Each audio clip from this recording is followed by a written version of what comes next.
ಮಂಜುನಾಥ್ ಮತ್ತು ಮನೋಜ್ ಅಂತನ್ನುವರು ವೇದದ ಮೂಲಕ ದೇವರ ಸ್ಮರಣೆಯನ್ನು ಮಾಡ್ತಾರೆ. ಇದೊಂದು ಮಂಗಳಾಚರಣೆ. ಶ್ರೀ ಗುರುಭ್ಯೋ ನಮಃ. ಹರಿ ಓಂ. ಪದವಾಕ್ಯ ಪ್ರಮಾಣಜ್ಞಂ ಮಧ್ವರಾತಂ ತಪೋನಿಧಿಂ ಗೋವಿಂದ ಪಂಡಿತಂ ವಂದೇ ಗೋವಿಂದ ಪದತಲ್ಲಜಂ. ಓಂ ಅಸ್ತು ತೇಜಸ್ವಿನೋಧೀತಂ ಅಸ್ತು ಚ ಬ್ರಹ್ಮವರ್ಚಸಂ ಸಂಪಾದಯೇಮಹಿ ಸಹ ವೀರ್ಯಂ ಕೃಷೀಮಹಿ. ಸ್ತಂಭಂ ನಿರ್ಭಿದ್ಯ ನಿರ್ಯನ್ನಿಖಿಲ ಜಗದಘಕ್ಷಾಳನಾಯಾವತೀರ್ಣಂ ಪೂರ್ಣಂ ಸ್ವರ್ಣೋಪಮಾನದ್ಯುತಿವಿಹತತಮಸ್ತೋಮಮಸ್ತಾರಿವರ್ಗಂ. ಸ್ವಸ್ತಿ ಶ್ರೀಮತ್ಸಮಸ್ತಶ್ರುತಿಗದಿತಮಹೋ ತನ್ಮಹೋ ನೋ ವಿದಧ್ಯಾತ್.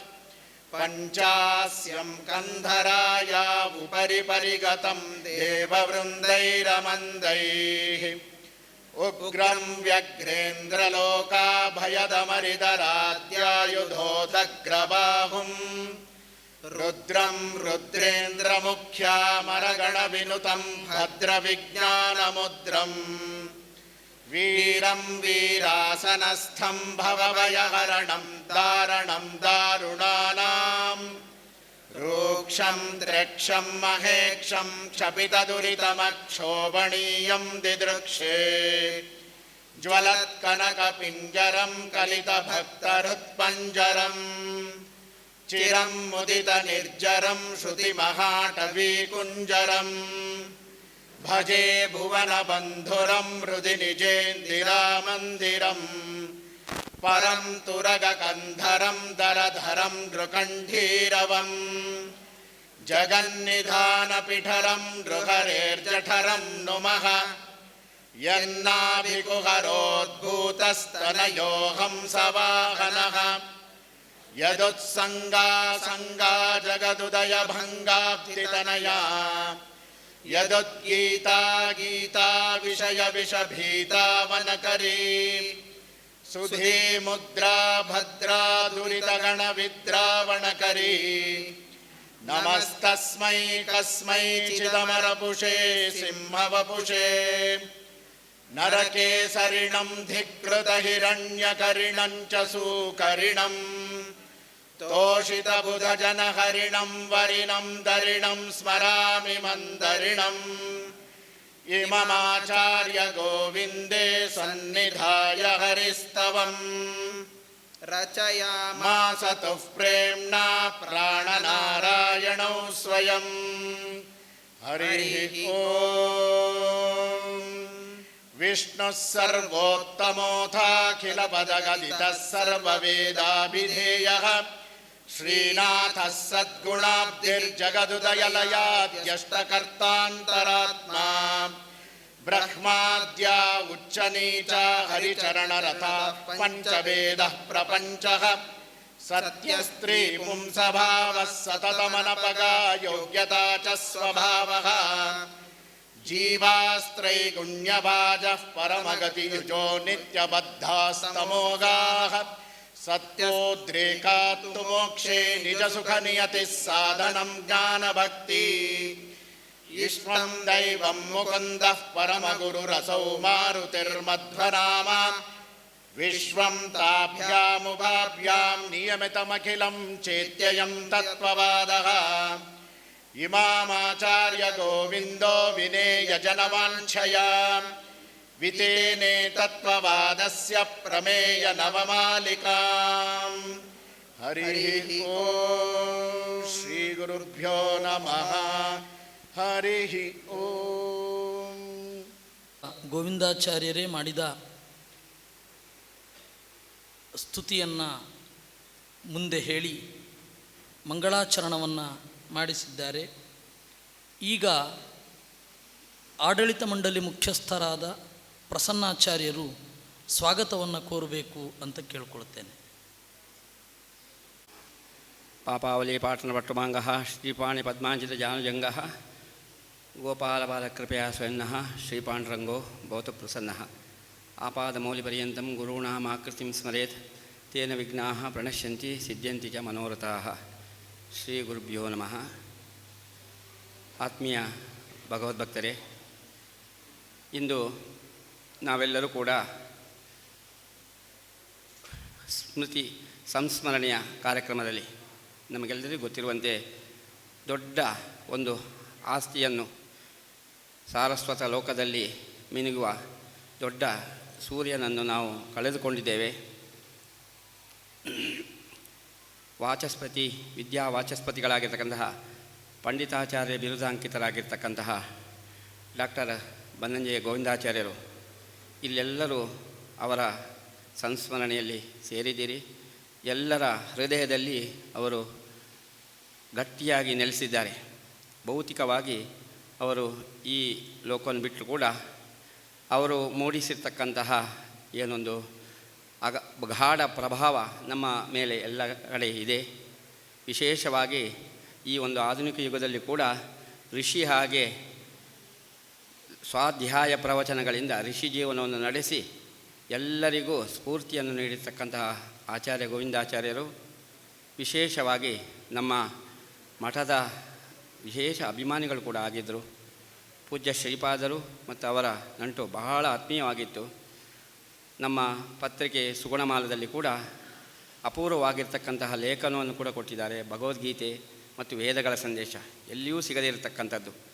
ಇದರಿಂದ ಅವರ ವಾಂಗ್ಮಯ ಸೇವೆ ಸುಗುಣಮಾಲದಲ್ಲಿ ಕೂಡ ನಡೆದಿದೆ ಎಂಬುದು ಕೂಡ ನಮಗೆ ಹೆಮ್ಮೆಯ ವಿಷಯ.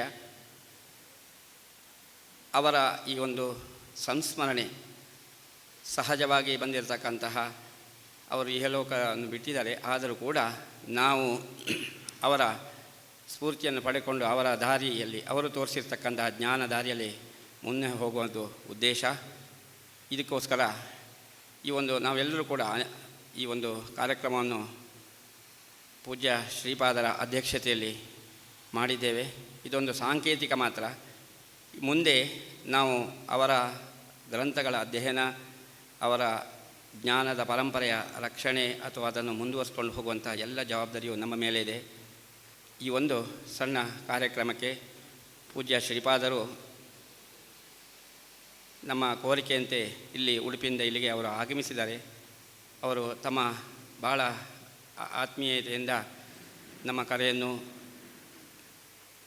ಬನ್ನಂಜೆಯ ಶಿಷ್ಯ ವೃಂದದವರ ಕರೆಯನ್ನು ಹಾಗೂ ತುಳು ಮಾದ್ದು ಒಕ್ಕೂಟ ಎಲ್ಲ ಎಂದರೆ ನಾವು ಇದನ್ನು ವ್ಯವಸ್ಥಿತವಾಗಿ ಮಾಡಲಿಕ್ಕೆ ಆಗಲಿಲ್ಲ. ಭಾಳ ಗಡಿಬಿಡಿಯಲ್ಲಿ ಈ ಕಾರ್ಯಕ್ರಮವನ್ನು ಮಾಡಿದೆವು. ಆದರೂ ಕೂಡ ಸಂತೋಷದಿಂದ ಅವರು ಈ ಕಾರ್ಯಕ್ರಮಕ್ಕೆ ಬಹಳ ಪ್ರೀತಿಯಿಂದ ಬಂದಿದ್ದಾರೆ. ಅವರಿಗೆ ನಾನು ಈ ಕಾರ್ಯಕ್ರಮದ ಪರವಾಗಿ ಹೃತ್ಪೂರ್ವಕ ಸ್ವಾಗತವನ್ನು ಬಯಸ್ತೇನೆ. ವಿಶೇಷವಾಗಿ ಅನೇಕ ಜನರಿಗೂ ಮಾತಾಡಲಿಕ್ಕೂ ಅವಕಾಶ ಇಲ್ಲದಿದ್ದರೂ ಕೂಡ ವಿಶೇಷವಾಗಿ ಅವರೊಟ್ಟಿಗೆ ಒಡನಾಟದಲ್ಲಿದ್ದವರು, ಅವರ ಸಖೇತಿ ಮತ್ತು ಪ್ರಸಭಂ ಎಂದರೆ ಗೆಳೆಯರಾಗಿದ್ದವರು, ಸಂಶೋಧಕರಾಗಿ ಅವರೊಟ್ಟಿಗೆ ಕೆಲಸ ಮಾಡಿದವರು, ಹಾಗೂ ಅವರನ್ನು ವಿಚಿಕಿತ್ಸಕ ಸೂಕ್ಷ್ಮ ದೃಷ್ಟಿಯಿಂದ ನೋಡಿದವರು ಎಲ್ಲರೂ ಕೂಡ ಇಲ್ಲಿ ಆಗಮಿಸಿದ್ದಾರೆ. ಅವರಲ್ಲಿ ಕೆಲವರನ್ನು ಮಾತ್ರ ಈ ಕಾರ್ಯಕ್ರಮದಲ್ಲಿ ಅವರಿಗೆ ಮಾತಾಡಲಿಕ್ಕೆ ಅವಕಾಶ ಇದೆ. ಅವರೆಲ್ಲರೂ ಕೂಡ ನಮ್ಮ ಪ್ರೀತಿಯ ಕರೆಗೆ ಹೋಗೊಟ್ಟು ಇಲ್ಲಿ ಬಂದಿದ್ದಾರೆ. ಅವರಿಗೂ ಕೂಡ ನಾನು ಹೃತ್ಪೂರ್ವಕ ಸ್ವಾಗತವನ್ನು ಬಯಸ್ತೇನೆ. ಹಾಗೆ ಬಂದಿರತಕ್ಕಂಥ ಎಲ್ಲ ಜಿಜ್ಞಾಸಿಗಳಿಗೂ, ಎಲ್ಲ ಆಚಾರ್ಯರ ಶಿಷ್ಯರಿಗೂ, ಅಭಿಮಾನಿಗಳಿಗೂ ಎಲ್ಲರಿಗೂ ಕೂಡ ಹೃತ್ಪೂರ್ವಕ ಸ್ವಾಗತವನ್ನು ಬಯಸ್ತೇನೆ. ಬನ್ನಂಜೆ ಗುರುಗಳು ಎಲ್ಲರ ಕಿವಿಯೊಳಗೆಯಿಂದ ಎದೆಯಲ್ಲಿ ನಿಂತವರು. ಅವರಿಗೆ ಪುಷ್ಪನಮನವನ್ನು ಸಲ್ಲಿಸಬೇಕು ಅಂತ ಎಲ್ಲರ ಬಗೆಯಾಳದ ಬಯಕೆ ಇರುತ್ತೆ. ಆ ಕಾರಣದಿಂದ ಎಲ್ಲರೂ 4 ದಳ 2 ದಳ ಪುಷ್ಪವನ್ನು ಅಲ್ಲಿ ಹಾಕಿ ಗುರುಗಳ ಒಂದು ಭಾವಚಿತ್ರಕ್ಕೆ ಅರ್ಪಿಸಿ ಕೂಡಲೇ ಹೋಗುವ ಒಂದು ಕಾರ್ಯಕ್ರಮ ಅಂತ ನಾವು ಅಂದುಕೊಂಡಿದ್ದೇವೆ. ಏಕೆಂದರೆ ಎಲ್ಲರಿಗೂ ಅವರು ಕನೆಕ್ಟೆಡ್ ಆದ್ದರಿಂದಾಗಿ ಅದರಿಂದ ಎದ್ದು ಜಾಸ್ತಿ ಅವಕಾಶ ಇಲ್ಲ. ಕೇವಲ 2 ದಳವನ್ನು ಅವರ ಮುಂದೆ ಹಾಕಿ ಮುಂದೆ ಬೇರೆ ಕಾರ್ಯಕ್ರಮಗಳು ಬೇಗ ಸಾಗುವಂತೆ ಅವಕಾಶ ಮಾಡಿಕೊಡಬೇಕು ಅಂತ ಕೇಳ್ಕೊಳ್ತಾ ಇದ್ದೇವೆ.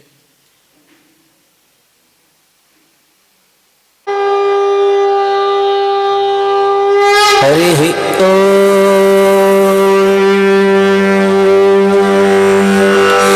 ಅಸ್ತು ತೇಜಸ್ವಿನೋಧೀತಂ ಅಸ್ತು ಚ ಬ್ರಹ್ಮವರ್ಚಸಂ ಸಂಪಾದಯೇಮಹಿ ಸಹ ವೀರ್ಯಂ ಕೃಷೀಮಹಿ ಸ್ತಂಭಂ ನಿರ್ಭಿದ್ಯ ನಿರ್ಯನ್ನಿಖಿಲ ಜಗದಘಕ್ಷಾಳನಾಯಾವತೀರ್ಣಂ ಪೂರ್ಣಂ ಸ್ವರ್ಣೋಪಮಾನದ್ಯುತಿವಿಹತತಮಸ್ತೋಮಮಸ್ತಾರಿವರ್ಗಂ ಸ್ವಸ್ತಿ ಶ್ರೀಮತ್ಸಮಸ್ತಶ್ರುತಿಗದಿತಮಹೋ ತನ್ಮಹೋ ನೋ ವಿದಧ್ಯಾತ್ ಪಂಚಾಸ್ಯಂ ಕಂಧರಾಯ ಉಪರಿ ಪರಿಗತಂ ದೇವವೃಂದೈರಮಂದೈಃ ಉಗ್ರಂ ವ್ಯಗ್ರೇಂದ್ರಲೋಕಾಭಯದಮರಿದರಾದ್ಯಾಯುಧೋದಗ್ರಬಾಹುಂ ರುದ್ರಂ ರುದ್ರೇಂದ್ರಮುಖ್ಯಾಮರಗಣವಿನುತಂ ಭದ್ರವಿಜ್ಞಾನಮುದ್ರಂ ವೀರಂ ವೀರಾಸನಸ್ಥಂ ಭವಭಯಹರಣಂ ದಾರಣಂ ದಾರುಣಾನಾಂ ರೂಕ್ಷಂ ದ್ರಕ್ಷಂ ಮಹೇಕ್ಷಂ ಕ್ಷಪಿತದುರಿತಮಕ್ಷೋಭಣೀಯಂ ದಿದೃಕ್ಷೇ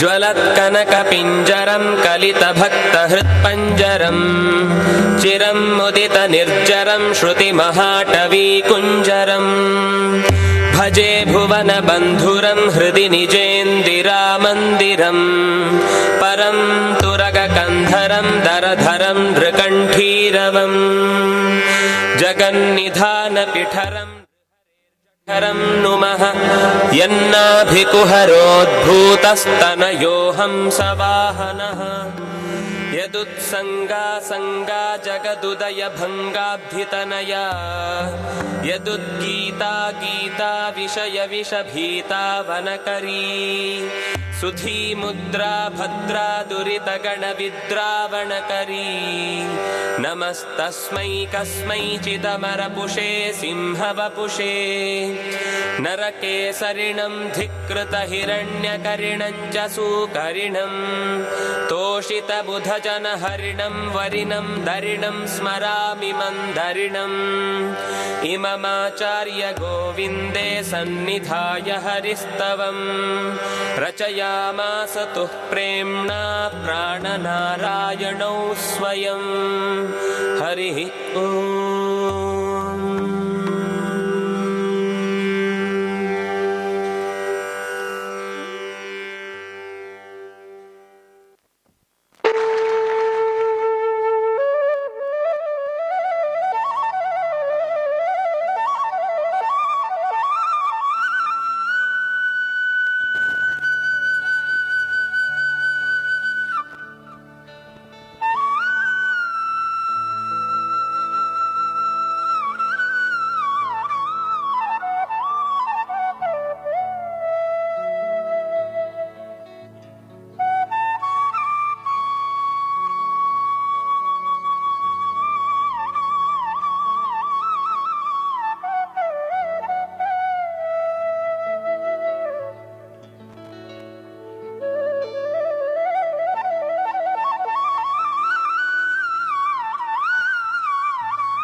ಈ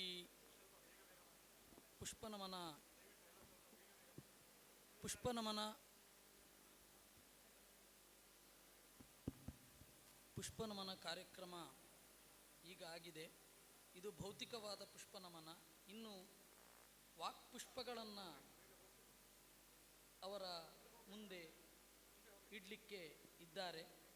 ಮೊದಲು ಮಾತನಾಡುವವರು ನಮ್ಮ ರೋಹಿತ ಚಕ್ರತೀರ್ಥ ಅವರು. ಅವರು ಅಂಕಣಕಾರರು. ಅವರ ಅಂಕಣದಲ್ಲಿ ಎದುರಾಳಿಗಳನ್ನು ತರೆಯುವ ಚಕ್ರವೂ ಇದೆ, ಭಾರತೀಯ ಸಂಸ್ಕೃತಿಯ ಪ್ರೀತಿಯೂ ಇದೆ. ತೀರ್ಥ ಅಂದರೆ ಪವಿತ್ರ. ಆ ತರಹದ ಅಂಕಣದಿಂದ ಬಲಪಂಥೀಯದ ಚಿಂತನೆಗೆ ಬಹಳ ಸಮರ್ಥನೆ ಇಂಬು ಕೊಡುವ ರೋಹಿತ ಚಕ್ರತೀರ್ಥ ಅವರು ಕಂಡ ಗುರುಗಳ ಬಗ್ಗೆ ಮಾತನಾಡಬೇಕು ಅಂತ ಕೇಳ್ಕೊಳ್ತೇನೆ.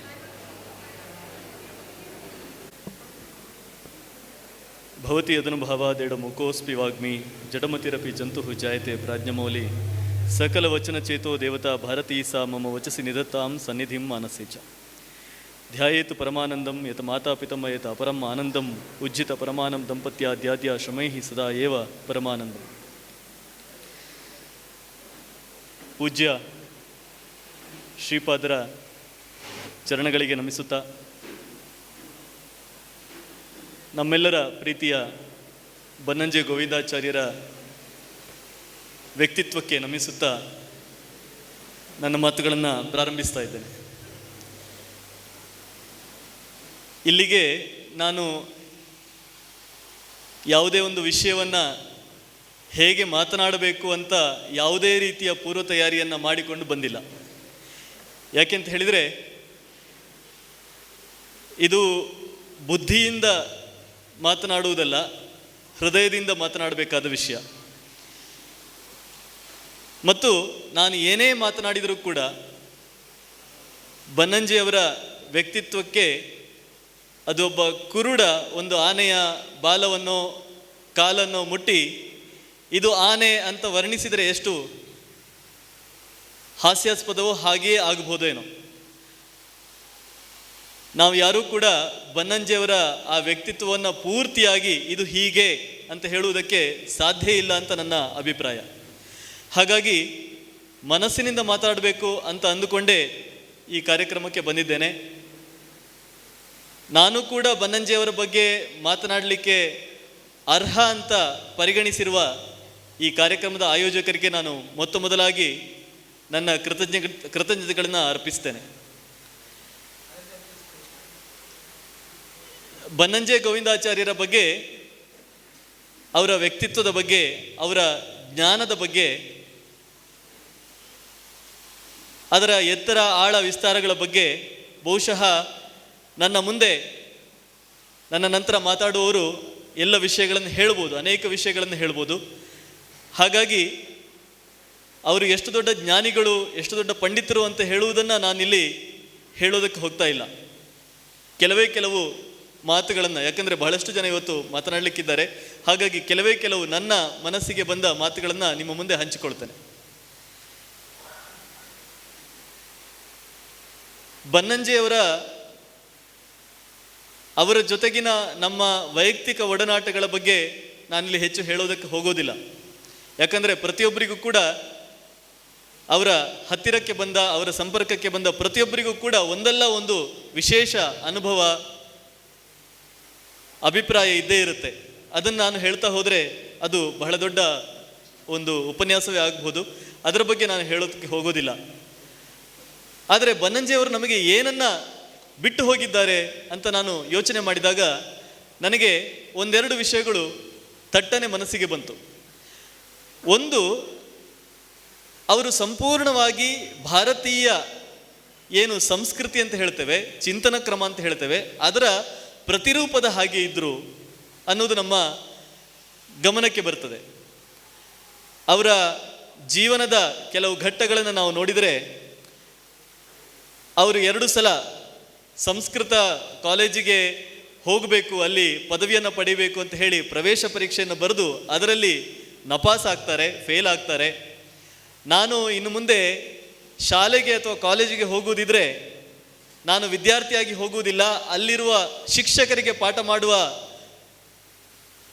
ಒಂದು ವ್ಯಕ್ತಿಯಾಗಿ ಹೋಗ್ತೇನೆ ಅಂತ ನಿರ್ಧಾರ ಮಾಡ್ತಾರೆ. ಮನೆಯಲ್ಲಿ ಸ್ವಾಧ್ಯಾಯ ಮಾಡ್ತಾರೆ. ಅವರ ತಂದೆಯ ಬೆಂಬಲ ಅವರಿಗೆ ಇತ್ತು. ನೀನು ಏನನ್ನು ಬೇಕಾದರೂ ಓದು, ಆದರೆ ಮುಂದೆ ನೀನು ನನಗೆ ಏನು ನನ್ನ ತಂದೆಯಿಂದ ಹೀಗಾಯಿತು, ನನ್ನ ತಂದೆ ಹೀಗೆ ಹೇಳಿದ್ರಿಂದ ನಾನು ಈ ರೀತಿ ಮಾಡಿ ಕೊನೆಗೆ ನನ್ನ ಜೀವನ ಬರಬಾರ್ದಾಯಿತು ಅಂತ ಹೇಳುವ ಮಟ್ಟಕ್ಕೆ ಮಾತ್ರ ಹೋಗಬಾರ್ದು. ನೀನು ಯಾವುದನ್ನು ಬೇಕಾದರೂ ಮಾಡ್ಬೋದು, ಏನನ್ನು ಬೇಕಾದರೂ ಓದ್ಬೋದು, ಅದರ ಸ್ವಾತಂತ್ರ್ಯ, ಸಂಪೂರ್ಣ ಸ್ವಾತಂತ್ರ್ಯ ನಾನು ಕೊಡ್ತೇನೆ ಅಂತ ಹೇಳಿದರು. ತಂದೆಯ ಈ ಸ್ವಾತಂತ್ರ್ಯವನ್ನು ಅವರು ದುರುಪಯೋಗಪಡಿಸಿಕೊಳ್ಳದೆ ಅದನ್ನು ಸದುಪಯೋಗಪಡಿಸಿಕೊಂಡು ಅವರು ಸ್ವಾಧ್ಯಾಯದಲ್ಲಿ ನಿರತರಾದರು. ಆಮೇಲೆ ಅವರು ಮುಂದೆ ಹೇಗೆ ಹಂತ ಹಂತವಾಗಿ ಬೆಳೀತಾ ಹೋದರು ಅನ್ನೋದು ನಮಗೆಲ್ಲ ಗೊತ್ತಿದೆ. ನಮ್ಮ ಭಾರತೀಯ ಚಿಂತನ ಕ್ರಮ ಅಥವಾ ಭಾರತೀಯ ಸಂಸ್ಕೃತಿಯನ್ನು ನಾನು ಅವಲೋಕಿಸಿದಾಗ ನಮ್ಮಲ್ಲಿ ಎಲ್ಲೂ ಕೂಡ ಕಂಪಾರ್ಟ್ಮೆಂಟ್ಗಳನ್ನು ಮಾಡಿಕೊಂಡು ಬದುಕಿದ ಉದಾಹರಣೆಗಳಿಲ್ಲ. ನೀವು ಯಾವುದೇ ಒಂದು ಮಹಾತ್ಮರ ವ್ಯಕ್ತಿತ್ವವನ್ನು ಅಥವಾ ಜೀವನವನ್ನು ನೀವು ನೋಡಿದರೆ ಅಲ್ಲಿ ನಾನು ಇಷ್ಟನ್ನು ಮಾತ್ರ ಮಾಡ್ತೇನೆ, ನಾನು ಇಂಥದ್ದನ್ನು ಮಾತ್ರ ತೆಗೆದುಕೊಳ್ತೇನೆ, ಇಂಥದ್ದನ್ನು ಮಾತ್ರ ಓದ್ತೇನೆ ಅಂತ ಹೇಳಿ ಕಂಪಾರ್ಟ್ಮೆಂಟ್ಗಳನ್ನು ಮಾಡಿಕೊಂಡು ಬದುಕಿದ ಕ್ರಮಗಳು ನಮಗೆಲ್ಲೂ ಕಾಣಲಿಕ್ಕೆ ಸಿಗೋದಿಲ್ಲ. ನಮಗೆ ಪಾಶ್ಚಾತ್ಯ ಶಿಕ್ಷಣ ಬಂದ ಮೇಲೆ, ಮೆಕಾಲೆ ಪ್ರಣೀತ ಶಿಕ್ಷಣ ಬಂದ ಮೇಲೆ ನೀನು ಫಿಸಿಕ್ಸ್ ಕಲಿ, ಕೆಮಿಸ್ಟ್ರಿ ಕಲಿ, ಸೋಷಿಯಲ್ ಸೈನ್ಸ್ ಕಲಿ ಅಂತ ಹೇಳಿ ಕಂಪಾರ್ಟ್ಮೆಂಟ್ಗಳನ್ನು ಮಾಡಿ, ಸ್ಪೆಷಲೈಸೇಷನ್ಗಳನ್ನು ಮಾಡಿ ನಮಗೆ ಶಿಕ್ಷಣದಲ್ಲಿ ಒಂದು ಹೊಸ ಪದ್ಧತಿಯನ್ನು ತಂದರು. ಇವತ್ತು ನಮಗೆ ಕಾರ್ಡಿಯಾಲಜಿಸ್ಟಿಗೆ ಮೆದುಳಿನ ಬಗ್ಗೆ ಗೊತ್ತಿರೋದಿಲ್ಲ, ನೆಫ್ರಾಲಜಿಸ್ಟಿಗೆ ಹೃದಯದ ಬಗ್ಗೆ ಗೊತ್ತಿರೋದಿಲ್ಲ. ಯಾಕಂದರೆ ಎಲ್ಲರೂ ಕೂಡ ಸ್ಪೆಷಲಿಸ್ಟ್ಗಳು, ಒಂದೊಂದು ವಿಷಯದಲ್ಲಿ ಮಾತ್ರ ಅವರು ಪರಿಣಿತಿಯನ್ನು ಪಡೆದಿರ್ತಾರೆ. ಆದರೆ ಬನ್ನಂಜೆಯವರ ವ್ಯಕ್ತಿತ್ವವನ್ನು ನೋಡಿದಾಗ, ಅವರ ಜೀವನವನ್ನು ನೋಡಿದಾಗ ನಮಗೆ ಅಲ್ಲಿ ಕಂಪಾರ್ಟ್ಮೆಂಟ್ಗಳು ಕಾಣಿಸೋದಿಲ್ಲ. ಅವರು ಒಂದು ಕಡೆ ಶಾಸ್ತ್ರಾಧ್ಯಯನವನ್ನು ಮಾಡ್ತಾರೆ, ಇನ್ನೊಂದು ಕಡೆ ಸಾಹಿತ್ಯವನ್ನು ಓದ್ತಾರೆ, ಒಂದು ಕಡೆ ಅವರು ಕವಿತೆಗಳನ್ನು ಬರೀತಾರೆ, ಇನ್ನೊಂದು ಕಡೆ ಶಾಸ್ತ್ರ ಗ್ರಂಥಗಳನ್ನು, ತಂತ್ರಸಾರ ಸಂಗ್ರಹದಂತಹ ಶಾಸ್ತ್ರ ಗ್ರಂಥಗಳನ್ನು ಅವರು ಸಂಗ್ರಹಿಸಿಕೊಡ್ತಾರೆ. ಒಂದು ಕಡೆಯಲ್ಲಿ ಅವರು ಪ್ರವಚನಗಳನ್ನು ಮಾಡ್ತಾರೆ, ಇನ್ನೊಂದು ಕಡೆಯಲ್ಲಿ ತನ್ನ ಜೀವನೋದ್ಯೋಗವಾಗಿ ಪತ್ರಿಕೋದ್ಯಮವನ್ನು ಆರಿಸಿಕೊಳ್ತಾರೆ. ಒಂದು ಕಡೆಯಲ್ಲಿ ಅವರು ಮಠದ ಪರಿಸರದಲ್ಲಿ ಓಡಾಡ್ತಾ ಇರ್ತಾರೆ, ಇನ್ನೊಂದು ಕಡೆಯಲ್ಲಿ ಅವರು ಅಮೆರಿಕಾದಲ್ಲಿ ಕೂತ್ಕೊಂಡು ಪ್ರವಚನವನ್ನು ಮಾಡ್ತಾ ಇರ್ತಾರೆ, ಬೆಂಗಳೂರಲ್ಲಿ ಕೂತ್ಕೊಂಡು ಪ್ರವಚನವನ್ನು ಮಾಡ್ತಾ ಇರ್ತಾರೆ. ಅವರಿಗೆ ಅತ್ಯಂತ ಧಾರ್ಮಿಕ ಹಿನ್ನೆಲೆಯಿಂದ ಬಂದ ಶಿಷ್ಯರು ಇದ್ದರು. ಇನ್ನೊಂದು ಕಡೆಯಲ್ಲಿ ದೊಡ್ಡ ದೊಡ್ಡ ವಿಜ್ಞಾನಿಗಳು ಅಂತ ಹೇಳಿಕೊಳ್ಳುವ, ಅಂದರೆ ವಿಜ್ಞಾನ ಮತ್ತು ತಂತ್ರಜ್ಞಾನ ಕ್ಷೇತ್ರದಲ್ಲಿ ದುಡಿತಾ ಇದ್ದಂಥ ಶಿಷ್ಯರು ಕೂಡ ಅವರಿಗಿದ್ರು. ಮತ್ತು ಈ ಎಲ್ಲದರಲ್ಲೂ ಕೂಡ ಎಲ್ಲಿಯೂ ಅವರ ವ್ಯಕ್ತಿತ್ವದಲ್ಲಿ ನಮಗೆ ಒಡಕು ಅಥವಾ ಭಿನ್ನತೆ ಕಾಣಿಸೋದಿಲ್ಲ. ಎಲ್ಲವನ್ನೂ ಒಳಗೊಳ್ಳುವ, ಎಲ್ಲವನ್ನೂ ಸೇರಿಸಿಕೊಂಡು ತನ್ನ ಬದುಕನ್ನು ಬಾಳುವ ಒಂದು ಅದ್ಭುತವಾದ ಒಂದು ಉದಾಹರಣೆಯನ್ನು ನಾವು ಬನ್ನಂಜೆಯವರ ವ್ಯಕ್ತಿತ್ವದಲ್ಲಿ ನೋಡ್ತೇವೆ. ಇದು ಈ ಸಮಗ್ರತೆ, ಈ ಸಂಪೂರ್ಣತೆ, ಇದು ನಮ್ಮ ಭಾರತೀಯ ಒಂದು ಸಂಸ್ಕೃತಿಯ ವಿಶೇಷ ಅಂತ ನನಗನ್ನಿಸ್ತದೆ. ಅವರಿಗೆ ಶಾಸ್ತ್ರ ಗ್ರಂಥಗಳು ಎಷ್ಟು ಪ್ರೀತಿಯೋ ಅಷ್ಟೇ ಪ್ರೀತಿ ಬೇಂದ್ರೆಯವರ ಕಾವ್ಯದಲ್ಲಿ ಕೂಡ ಇತ್ತು. ಅವರು ಸ್ವತಃ ಕಾವ್ಯಗಳನ್ನು ಬರಿತಾ ಇದ್ರು, ಕವಿತೆಗಳನ್ನು ಬರಿತಾ ಇದ್ರು. ಭಾಷೆಯ ವಿಷಯಕ್ಕೆ ಬಂದಾಗ ಅವರು ಸಂಸ್ಕೃತವನ್ನು ಎಷ್ಟು ಪ್ರೀತಿಸ್ತಾ ಇದ್ರು ಅಷ್ಟೇ ಪ್ರೀತಿಯಿಂದ ತುಳುವನ್ನು ಕೂಡ ಅವರು ತನ್ನ ವ್ಯಕ್ತಿತ್ವದ ಭಾಗವಾಗಿ ಮಾಡಿಕೊಂಡಿದ್ರು. ಕನ್ನಡವನ್ನು ಮತ್ತು ಇಂಗ್ಲೀಷನ್ನು ಕೂಡ ಅವರು ಪ್ರೀತಿಸ್ತಾ ಇದ್ರು. ಯಾವುದೇ ಭಾಷೆಯ ಬಗ್ಗೆ ವಿರೋಧ ಇಲ್ಲ, ಯಾವುದೇ ಒಂದು ತತ್ವಜ್ಞಾನದ ಬಗ್ಗೆ ವಿರೋಧ ಇಲ್ಲ. ಒಂದು ಕಡೆಯಲ್ಲಿ ಮಧ್ವಾಚಾರ್ಯರನ್ನು ಓದ್ಕೊಳ್ತಾ ಇದ್ದಷ್ಟೇ ಪ್ರೀತಿಯಿಂದ ಇನ್ನೊಂದು ಕಡೆಯಲ್ಲಿ ಶಂಕರ ಮತ್ತು ರಾಮಾನುಜಾಚಾರ್ಯರ ಫಿಲಾಸಫಿಗಳನ್ನು ಕೂಡ ಅವರು ಓದ್ತಾ ಇದ್ರು. ಅವರು ವೇದಗಳ ಸಂದೇಶವನ್ನು ನಾವು ನೋಡಿದರೆ ಅವರು 3 ಆಚಾರ್ಯರ ಭಾಷೆಗಳನ್ನು ಇಟ್ಟುಕೊಂಡು ಆ ವೇದಗಳಿಗೆ ಏನರ್ಥ, ಆ ಮಂತ್ರಗಳಿಗೆ ರುಕ್ಕುಗಳಿಗೆ ಏನರ್ಥ ಅನ್ನೋದನ್ನು ಹೇಳ್ತಾ ಇದ್ರು. ಈ ಒಂದು ಸಮಗ್ರತೆ ಬಹಳ ವಿಶೇಷ ಅಂತ ನನಗನ್ನಿಸ್ತದೆ. ಬಹುಶಃ ಬನ್ನಂಜೆಯವರು ಅದೇ ಕಾರಣಕ್ಕೆ ನಮಗೆ ಎಲ್ಲರಿಗೂ ಕೂಡ ಹತ್ತಿರ ಆದರು ಅಂತ ನನಗನ್ನಿಸ್ತದೆ. ನಾನು ಮೊದಲ ಬಾರಿಗೆ ಬನ್ನಂಜೆಯವರನ್ನು ಭೇಟಿ ಮಾಡಲಿಕ್ಕೆ ಹೋದಾಗ ನನ್ನನ್ನು ಕರೆದುಕೊಂಡು ಹೋದವರು ಅವರ ಒಬ್ಬರು ಶಿಷ್ಯರು. ಅವರು ಕ್ರಯೋಜನಿಕ್ ತಂತ್ರಜ್ಞಾನದಲ್ಲಿ ಸಂಶೋಧನೆಯನ್ನು ಮಾಡ್ತಾ ಇದ್ದವರು. ಇಲ್ಲಿ ಈ ಕಾರ್ಯಕ್ರಮದಲ್ಲಿ ಇದ್ದಾರೆ, ಸುಮಂತ್ ಅಂತ ಹೇಳಿ. ನಾನು ಬಹಳ ಭಯದಿಂದ ಹೋಗಿದ್ದೆ. ಆದರೆ ಅವರು ಒಂದೇ ಒಂದು ಕ್ಷಣದಲ್ಲಿ ನನ್ನ ಅಷ್ಟು ಭಯವನ್ನು ನಿವಾರಣೆ ಮಾಡಿ ನಾವೆಷ್ಟೋ ವರ್ಷಗಳಿಂದ ಸ್ನೇಹದಲ್ಲಿದ್ದೇವೆ, ಸ್ನೇಹಿತರಾಗಿದ್ದೇವೆ ಅನ್ನುವ ರೀತಿಯಲ್ಲಿ ಅವರು ಮಾತನಾಡಿದರು. ಬನ್ನಂಜೆಯವರು ಬಹುಶಃ ಅವರನ್ನು ತೀರಾ ಹತ್ತಿರದಿಂದ ನೋಡಿದವರಿಗೆ ಗೊತ್ತಿರ್ತದೆ, ದಿವಸದಲ್ಲಿ 4-5 ಗಂಟೆಗಳ ಕಾಲ ಮಾತ್ರ ಅವರು ನಿದ್ರೆ ಮಾಡ್ತಾ ಇದ್ರು. ನಮಗೆ ಕಾಲೇಜಿನಲ್ಲಿ ಯಾವುದಾದ್ರೂ ಒಂದು ವಿಷಯವನ್ನು ಸ್ಪೆಷಲೈಸೇಷನ್ ಓದಿ ಹೊರಗೆ ಬಂದ ಮೇಲೆ ಆ ವಿಷಯದಲ್ಲಿ ಓದಬೇಕಾದದ್ದು ಏನೂ ಇಲ್ಲ, ಎಲ್ಲವೂ ತಿಳಿದುಕೊಂಡಾಯ್ತು ಅನ್ನೋ ಒಂದು ಅಹಂ ಇರ್ತದೆ. ಆದರೆ ಬನ್ನಂಜೆ ಅವರನ್ನು ನಾನು ಭೇಟಿ ಮಾಡಲಿಕ್ಕೆ ಹೋದಾಗ ಅವರು ಹಾಸಿಗೆಯಲ್ಲಿ ಕೂತಿದ್ರು, ಸುತ್ತ ಒಂದು 10-15 ದೊಡ್ಡ ಪುಸ್ತಕಗಳು, ಗ್ರಂಥಗಳು ಇದ್ದುವು. ಅವರು ಅದಾಗಲೇ 70-75 ಸನಿಹಕ್ಕೆ ಬಂದಿದ್ದವರು. 50 ವರ್ಷಗಳಿಂದ ಆ ಎಲ್ಲ ಗ್ರಂಥಗಳನ್ನು, ವೇದ ಶಾಸ್ತ್ರ ಗ್ರಂಥಗಳನ್ನು ಅವರು ಓದಿಕೊಂಡಿದ್ದವರು. ಅಷ್ಟಾಗಿಯೂ ಕೂಡ ಆ ಒಂದು ಇಳಿವಯಸ್ಸಿನಲ್ಲೂ ಕೂಡ ನಾನು ನೋಡಿದಾಗ 7-8 ಪುಸ್ತಕಗಳು ತೆರೆದಿದ್ದವು. ಅದರಲ್ಲಿ ಯಾವುದೋ ಒಂದು ವಿಷಯವನ್ನು ಅವರು ಓದ್ತಾ ಇದ್ರು, ಹುಡುಕ್ತಾ ಇದ್ರು, ಸಂಶೋಧನೆ ಮಾಡ್ತಾ ಇದ್ರು, ನೋಟ್ಸ್ ಮಾಡ್ಕೊಳ್ತಾ ಇದ್ರು. ಅಂದರೆ ಈ ಜ್ಞಾನ ಅಂತ ಹೇಳುವಂಥದ್ದು, ಜ್ಞಾನ ಸಂಪಾದನೆ ಅಂತ ಹೇಳುವಂಥದ್ದು ನಿರಂತರ ಅನ್ನುವ ಒಂದು ಸಂದೇಶವನ್ನು ಅವರು ನನಗೆ ಯಾವುದೇ ಒಂದು ಮಾತಿನಲ್ಲಿ ಹೇಳದೆ ನೇರವಾಗಿ ಅದನ್ನು ತೋರಿಸಿಕೊಟ್ರು. ಲಕ್ಷ್ಮೀಶ್ ತೋಳ್ಪಾಡಿ ಅವರು ಒಂದು ಕಡೆ ಬರೀತಾರೆ, ನಮಗೆಲ್ಲ ಜೀವನದ ಜೊತೆ ಒಂದು ಉಪಜೀವನ, ನಾವು ಏನು ಕೆಲಸ ಮಾಡ್ತೇವೆ ಅದು ಉಪಜೀವನ. ನಾವು ಯಾವುದೋ ಒಂದು ಕಂಪನಿಯಲ್ಲಿ ಕೆಲಸ ಮಾಡ್ತೇವೆ, ಯಾವುದೋ ಒಂದು ಸರ್ವಿಸ್ ಇಂಡಸ್ಟ್ರಿಯಲ್ಲಿ ಕೆಲಸ ಮಾಡ್ತೇವೆ. ಆದರೆ ಬನ್ನಂಜೆ ಅವರಿಗೆ ಜ್ಞಾನ ಸಂಪಾದನೆ ಅನ್ನೋದು ಕೇವಲ ಉಪಜೀವನ ಅಲ್ಲ, ಅದೇ ಜೀವನ. ಜೀವನ ಅನ್ನುವುದಕ್ಕೆ ಯಾವ ಎಲ್ಲ ಅರ್ಥಗಳಿದೆಯೋ ಆ ಎಲ್ಲ ಅರ್ಥಗಳಲ್ಲೂ ಕೂಡ ಜ್ಞಾನ ಸಂಪಾದನೆ ಅವರಿಗೆ ಜೀವನವೇ ಆಗಿತ್ತು, ಅದು ಉಪಜೀವನ ಅಲ್ಲ. ಮತ್ತು ಬಹಳ ಮುಖ್ಯವಾಗಿ ಅವರ ಅನೇಕ ವ್ಯಕ್ತಿತ್ವದ ಹಲವು ಆಯಾಮಗಳನ್ನು ನಾವು ಮಾತಾಡ್ತಾ ಹೋಗ್ಬೋದು. ವೇದಗಳ ಬಗ್ಗೆ ಅವರು ಏನು ಹೇಳಿದರು, ಉಪನಿಷತ್ತುಗಳ ಬಗ್ಗೆ ಏನು ಹೇಳಿದರು, ಇದರ ಬಗ್ಗೆ ಎಲ್ಲ ಮಾತಾಡ್ತಾ ಹೋಗ್ಬೋದು. ಆದರೆ ನಾನು ಕೇವಲ ಒಂದು ಆಯಾಮವನ್ನು ಮಾತ್ರ ತೆಗೆದುಕೊಳ್ತೇನೆ, ಅದು ಅವರ ಶಬ್ದ ಪ್ರೀತಿ. ನಮಗೆಲ್ಲರಿಗೂ ಗೊತ್ತಿರುವಂಥದ್ದೇ, ಅವರ ಒಂದು ಉಪನ್ಯಾಸವನ್ನು ಕೇಳಿದರೆ ನಮಗೆ 7-8 ಹೊಸ ಶಬ್ದಗಳ ಅಥವಾ ಹಳೆ ಶಬ್ದಗಳ ಹೊಸ ಅರ್ಥಗಳು ನಮಗೆ ಸಿಗ್ತಾ ಇತ್ತು. ನಾವು ಈಗಾಗಲೇ ಕೇಳಿರುವ ಎಷ್ಟೋ ಶಬ್ದಗಳಿಗೆ ಅವರು ಒಂದು ಹೊಸ ಆಯಾಮವನ್ನು ಕೊಡ್ತಾ ಇದ್ರು, ಹೊಸ ಅರ್ಥವನ್ನು ಕೊಡ್ತಾ ಇದ್ರು. ಈ ಶಬ್ದ ಪ್ರೀತಿ ಅವರ ಜೀವನದ ಉದ್ದಕ್ಕೂ ಕೂಡ ಅವರು ರೂಢಿಸಿಕೊಂಡು ಬಂದ, ಅವರು ಅಳವಡಿಸಿಕೊಂಡು ಬಂದ ಒಂದು ವಿಶಿಷ್ಟವಾದಂಥ ಒಂದು ಭಾಗ ಅಂತ ಹೇಳ್ಬೋದು. ನಾವು ಇಂಗ್ಲೀಷ್ನಲ್ಲಿ ವರ್ಡ್ ಲೋರ್ ಅಂತ ಹೇಳ್ತೇವೆ ಅಥವಾ ಎಟಿಮಾಲಜಿ ಅಂತ ಹೇಳ್ತೇವೆ. ಒಂದು ಶಬ್ದವನ್ನು ಅದರ ನಿಷ್ಪನ್ನ ಹೇಗಾಯಿತು, ಅದು ಹೇಗೆ ಹುಟ್ಟಿತು, ಯಾವೆಲ್ಲ ಭಾಷೆಯಲ್ಲಿ ಅದು ಹೇಗೆ ತನ್ನ ವಿಸ್ತಾರವನ್ನು ಪಡೆದುಕೊಂಡಿತು, ಇದರ ಬಗ್ಗೆ ಸಂಶೋಧನೆ ಮಾಡುವಂಥದ್ದು ಅದು ವರ್ಡ್ ಲೋರ್ ಅಥವಾ ಎಟಿಮಾಲಜಿ ಅಂತ ಹೇಳ್ತೇವೆ. ನಾವು ನಿರುಕ್ತ ಅಂತ ಸಂಸ್ಕೃತದಲ್ಲಿ ಹೇಳ್ತೇವೆ. ಆ ಒಂದು ಪರ್ಟಿಕ್ಯುಲರ್ ಕ್ಷೇತ್ರದಲ್ಲಿ, ಒಂದು ನಿರ್ದಿಷ್ಟ ಕ್ಷೇತ್ರದಲ್ಲಿ ಬಹಳ ದೊಡ್ಡ ಕೆಲಸ ಮಾಡಿದವರು ಬನ್ನಂಜೆಯವರು. ಬಹುಶಃ ಅದೇ ಕಾರಣಕ್ಕೆ ಬೇಂದ್ರೆ ಮತ್ತು ಅವರಿಗೆ ಬಹಳ ಹತ್ತಿರದ ಸಂಬಂಧ ಇತ್ತು. ಯಾಕಂದರೆ ಇಬ್ಬರಿಗೂ ಕೂಡ ಶಬ್ದಗಳ ಮೇಲೆ ಬಹಳಷ್ಟು ಪ್ರೀತಿ, ಬಹಳಷ್ಟು ಪ್ರೇಮ. ಅವರು ಹೇಗೆ ಶಬ್ದಗಳನ್ನು ಹುಡುಕ್ತಾ ಇದ್ರು ಅಂತ ಹೇಳಿದರೆ, ಉದಾಹರಣೆಗೆ ಬದರಿ ಅನ್ನುವ ಒಂದು ಶಬ್ದದ ಬಗ್ಗೆ ಮಾತನಾಡುವಾಗ ನಮಗೆಲ್ಲ ಅದು ಬುಗುರಿ ವೃಕ್ಷ ಅಥವಾ ಬುಗುರಿ ಹಣ್ಣು ಅಂತ ನಾವು ಅರ್ಥ ಮಾಡಿಕೊಂಡ್ರೆ, ಅವ್ರು ಹೇಳ್ತಾರೆ ಇಲ್ಲ, ಮಧ್ವಾಚಾರ್ಯರು ಒಂದು ಕಡೆ ಹೇಳಿದ್ದಾರೆ ಬದರ ಅಂತ ಹೇಳಿದರೆ ಹುಣ್ಣಿಮೆಯ ಚಂದ್ರ ಅಂತ. ನಮಗೆ ಅಷ್ಟು ತಿಳಿದ ಕೂಡಲೇ ಬದರೀನಾಥ ಅಂತ ಹೇಳಿದರೆ ಏನು ಅರ್ಥ ಅನ್ನೋದು ನಮಗೆ ತಟ್ಟನೆ ಹೊಳೆದು ಬಿಡ್ತದೆ. ಅಷ್ಟು ಮಾತ್ರ ಅಲ್ಲ, ಅವ್ರು ಹೇಳ್ತಾರೆ ನೋಡಿ, ಅಷ್ಟಕ್ಕೆ ನಿಲ್ಲಿಸ್ಬೋದಾಗಿತ್ತು. ಮಧ್ವಾಚಾರ್ಯರ ಯಾವುದೋ ಒಂದು ಗ್ರಂಥದಲ್ಲಿ ಈ ಥರ ಅರ್ಥ ಕೊಟ್ಟಿದ್ದಾರೆ ಅಂತ ಹೇಳಿ ನಿಲ್ಲಿಸ್ಬೋದಾಗಿತ್ತು. ಆದರೆ ಅವರು ಅಲ್ಲಿಗೆ ನಿಲ್ಲಿಸದೆ ಅದು ಇವತ್ತಿನ ಪ್ರಪಂಚದಲ್ಲಿ ಯಾವ್ಯಾವ ಭಾಷೆಯಲ್ಲಿ ಯಾವ ರೀತಿಯಲ್ಲಿ ಬಂದಿದೆ ಅಂತ ಹೇಳಿ ಸಂಶೋಧನೆಗೆ ಇಳಿತಾರೆ. ಅವ್ರು ಹೇಳ್ತಾರೆ ಅರೇಬಿಕ್ ಭಾಷೆಯಲ್ಲಿ ಆ ಶಬ್ದ ಇವತ್ತಿಗೂ ಇದೆ, ಅವರು ಇವತ್ತಿಗೂ ಕೂಡ ಉಳಿಸ್ಕೊಂಡಿದ್ದಾರೆ. ಸಂಸ್ಕೃತದಲ್ಲಿ ಅದು ನಷ್ಟ ಆಗಿದೆ. ಇವತ್ತಿಗೂ ಕೂಡ ಅರೇಬಿಕ್ ಭಾಷೆಯಲ್ಲಿ ಬದರ್ ಅಂತ ಹೇಳಿದರೆ ಅದು ಫುಲ್ ಮೂನ್ ಅಥವಾ ಹುಣ್ಣಿಮೆಯ ಚಂದ್ರ ಅಂತ. ನಾನು ಈ ಮಾತನ್ನು ಕೇಳಿ ನೋಡುವ ಇದು ನಿಜವೋ ಹೌದೋ ಅಲ್ವೋ ಅಂತ ಹೇಳಿ, ನಮಗೆಲ್ಲ ಇವತ್ತು ಇಂಟರ್ನೆಟ್ ಇದೆ, ಗೂಗಲ್ ಮಾಡಿ ನೋಡಿದಾಗ ಅದು ಅರೇಬಿಕ್ ಭಾಷೆಯಲ್ಲಿ ಇವತ್ತಿಗೂ ಆ ಶಬ್ದ ಇದೆ, ಬದರ್ ಅಂತ ಹೇಳಿದರೆ ಹುಣ್ಣಿಮೆಯ ಚಂದ್ರ. ಈ ಒಂದು ಅರ್ಥವನ್ನು ನಾವು ನೋಡಿದಾಗ ನಮಗೆ ಅನೇಕ ಹೊಸ ಹೊಸ ಅರ್ಥಗಳು ಹೊಳಿತಾ ಹೋಗ್ತವೆ. ಅದೇ ರೀತಿಯಲ್ಲಿ ಅವರು ಸಣ್ಣ ಸಣ್ಣ ಶಬ್ದಗಳು, ನಾವು ದಿನನಿತ್ಯ ಬಳಸುವಂಥ ಶಬ್ದಗಳು, ಉದಾಹರಣೆಗೆ ದಿಂಬು ಅಂತ ಹೇಳ್ತೇವೆ.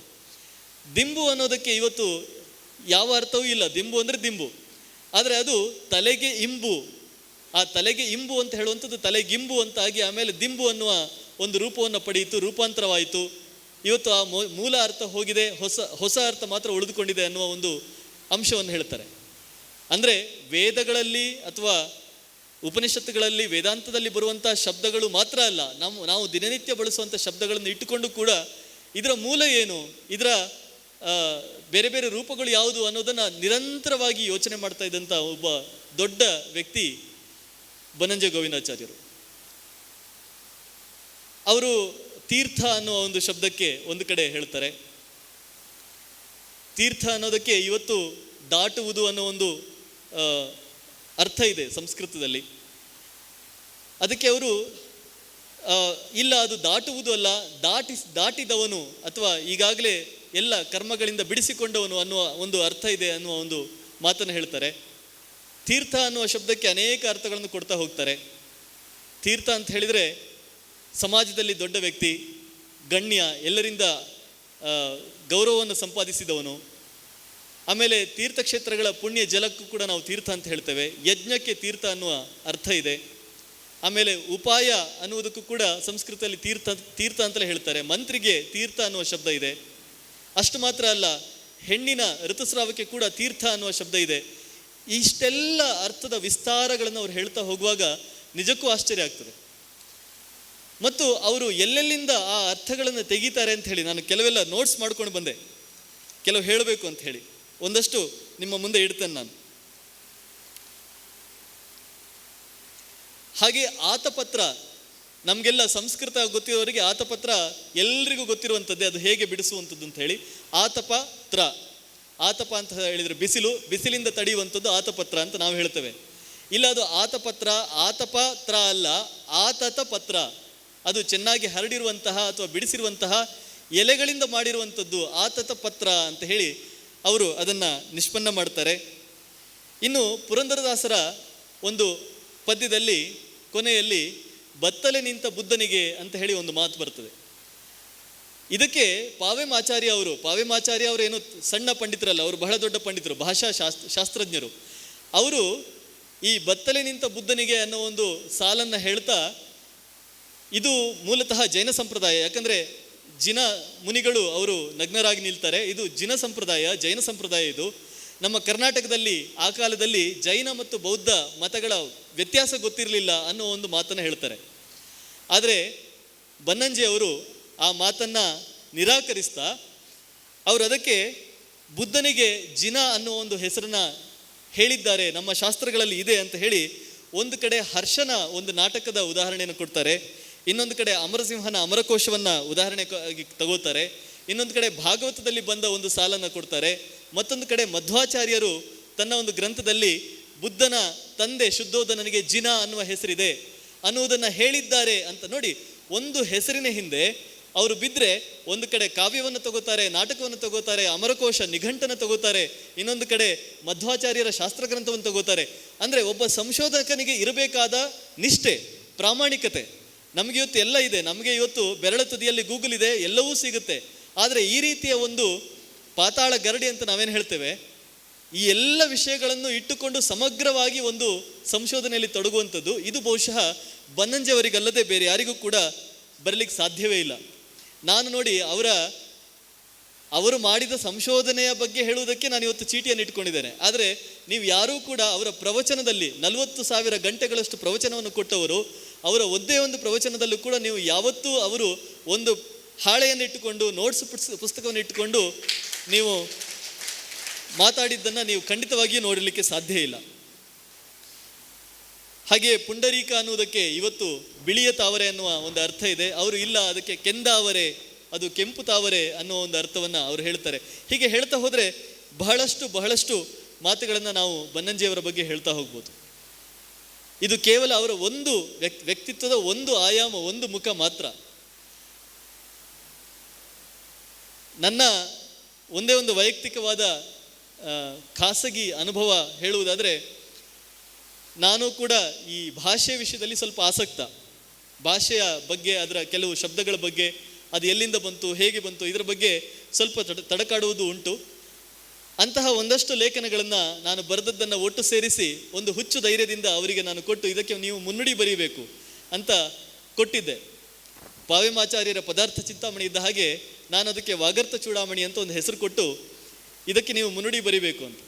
ಬಹಳ ದೊಡ್ಡ ವಿದ್ವಾಂಸರು ಅವರು, ಯಾವುದೇ ಒಂದು ನಿರಾಕರಣೆ ಇಲ್ಲದೆ ಅದನ್ನು ಪೂರ್ತಿಯಾಗಿ ಓದಿ, ಯಾಕಂದರೆ ಪೂರ್ತಿಯಾಗಿ ಓದಿದ್ದಾರೆ ಅಂತ ಹೇಳುವುದಕ್ಕೆ ಅವರು ಅಲ್ಲಲ್ಲಿ ನೋಟ್ಸ್ ಮಾಡಿ ಅದನ್ನು ನನಗೆ ಹಿಂದಿರುಗಿಸಿದರು. ಪ್ರತಿ ಪುಟದಲ್ಲೂ ಕೂಡ, ಪ್ರತಿ ಸಾಲಿನಲ್ಲೂ ಕೂಡ ಅವರು ಓದಿದ್ದಾರೆ, ಕಣ್ಣಾಡಿಸಿದ್ದಾರೆ ಅನ್ನುವುದಕ್ಕೆ ನನಗೆ ಪುರಾವೆಗಳು ಬಹಳಷ್ಟು ಕಡೆಯಲ್ಲಿ ಸಿಕ್ಕಿತು. ಅದಕ್ಕೆ ಒಂದು ಒಳ್ಳೆಯ ಮುನ್ನುಡಿಯನ್ನು ಬರೆದು ಕೊಟ್ಟರು. ಆದರೆ ಆ ಮುನ್ನುಡಿಯನ್ನು ಅದನ್ನು ಓದಿದ ಮೇಲೆ ನನಗೆ ಬಹಳಷ್ಟು ನಾಚಿಕೆ ಆಯಿತು. ನನ್ನ ಪುಸ್ತಕಕ್ಕೆ ಇದು ಮುನ್ನುಡಿ ಹೇಗಿತ್ತು ಅಂತ ಹೇಳಿದರೆ, ಅದು ಒಂದು ಇಲಿಯ ತಲೆಗೆ ಒಂದು ದೊಡ್ಡ ಕಿರೀಟವನ್ನು ಇಟ್ಟರೆ ಹೇಗೋ ಹಾಗೆ ಇತ್ತದು. ಅವರ ಮುನ್ನುಡಿಯನ್ನೇ ನಾನು ಮುಖ್ಯ ಭಾಗವಾಗಿ, ಕೃತಿಯ ಮುಖ್ಯ ಭಾಗವಾಗಿ ಪ್ರಕಟ ಮಾಡಬೇಕು, ಅಷ್ಟೊಂದು ಮೌಲಿಕವಾದ ಒಂದು ಮುನ್ನುಡಿಯನ್ನು ಅವರು ಬರೆದುಕೊಟ್ರು. ನನಗೆ ನಾಚಿಕೆಯಾಗಿ ನಾನು ಆ ಪುಸ್ತಕವನ್ನು ಪ್ರಕಟವೇ ಮಾಡಲಿಲ್ಲ. ಆಮೇಲೆ ಅದಕ್ಕೆ ಇನ್ನಷ್ಟು ಪರಿಷ್ಕಾರ ಮಾಡಿ ಬಹುಶಃ ಇನ್ನೊಂದು ಮುಂದಿನ ವರ್ಷಗಳಲ್ಲಿ ಅದನ್ನು ನಾನು ಮಾಡಬಹುದು. ಆದರೆ ನಾನು ಏನು ಹೇಳ್ತಾ ಇದ್ದೇನೆ ಅಂತ ಹೇಳಿದರೆ, ಅವರ ಒಂದು ಪ್ರೀತಿ ಮತ್ತು ತನ್ನ ಆ ಜ್ಞಾನದ ಮೂಲಕವೇ ಇನ್ನೊಬ್ಬರ ಒಂದು ಮನಸ್ಸನ್ನು ತೆರೆಯುವಂಥದ್ದು, ಇನ್ನೊಬ್ಬರಿಗೆ ತಿಳುವಳಿಕೆಯನ್ನು ಕೊಡುವಂಥ ಆ ಒಂದು ಗುಣ ಏನಿದೆ, ಅದು ಬಹುಶಃ ನಾವು ಬೇರೆ ಯಾರಲ್ಲೂ ಕೂಡ ನೋಡಲಿಕ್ಕೆ ಸಾಧ್ಯವೇ ಇಲ್ಲ. ನನ್ನ ಒಂದು ಆಸೆ ಇದೆ, ನಾನು ಅನೇಕ ಸಲ ಹೇಳಿದ್ದೇನೆ, ಅವರ ಮಗಳಾದ ವೀಣಾ ಬನ್ನಂಜೆ ಅವರಿಗೂ ಕೂಡ ಈ ಮಾತನ್ನು ಹೇಳಿದ್ದೆ. ಬಹುಶಃ ಇವತ್ತು ನಮ್ಮ ಸ್ವಾಮೀಜಿಗಳವರು ಇರುವುದರಿಂದ ಮತ್ತು ಅವರು ಕೂಡ ಬನ್ನಂಜೆಯವರ ಸಾಹಿತ್ಯದಲ್ಲಿ ಬಹಳಷ್ಟು ಆಸಕ್ತರಾಗಿರುವುದರಿಂದ ಒಂದು ಪ್ರಸ್ತಾಪವನ್ನು ನಾನಿಲ್ಲಿ ಮಾಡ್ತೇನೆ. ಆ ಪ್ರಸ್ತಾಪದ ಜೊತೆಗೆ ನನ್ನ ಮಾತನ್ನು ಮುಗಿಸ್ತೇನೆ. ಏನಂತ ಹೇಳಿದರೆ, ಒಬ್ಬರು ಸ್ವಾಮೀಜಿಯವರು ತೀರಿಕೊಂಡ್ರೆ ಅಥವಾ ದೇಹಾಂತವಾದರೆ 1 ವರ್ಷದ ಒಳಗೆ ಅವರ ವೃಂದಾವನ ಮಾಡಬೇಕು ಅಂತ ಹೇಳಿ ಅದು ಕ್ರಮ ಇದೆ. ಬನ್ನಂಜಿಯವರು ಒಂದು ಮಠ ಮಾಡಬಹುದಾದ ಕೆಲಸವನ್ನು ಏಕ ವ್ಯಕ್ತಿ ಪ್ರದರ್ಶನ ಅನ್ನುವ ರೀತಿಯಲ್ಲಿ ಅವರು ತಾನೊಬ್ಬನೇ ಹೆಗಲ ಮೇಲೆ ಹೊತ್ತುಕೊಂಡು ಮಾಡಿದವರು. ನಮಗೆ ಆಶ್ಚರ್ಯ ಆಗ್ತದೆ, 22ನೇ ವಯಸ್ಸಿನಲ್ಲಿ ತಂತ್ರಸಾರ ಸಂಗ್ರಹವನ್ನು ಕನ್ನಡಕ್ಕೆ ತಂದರು.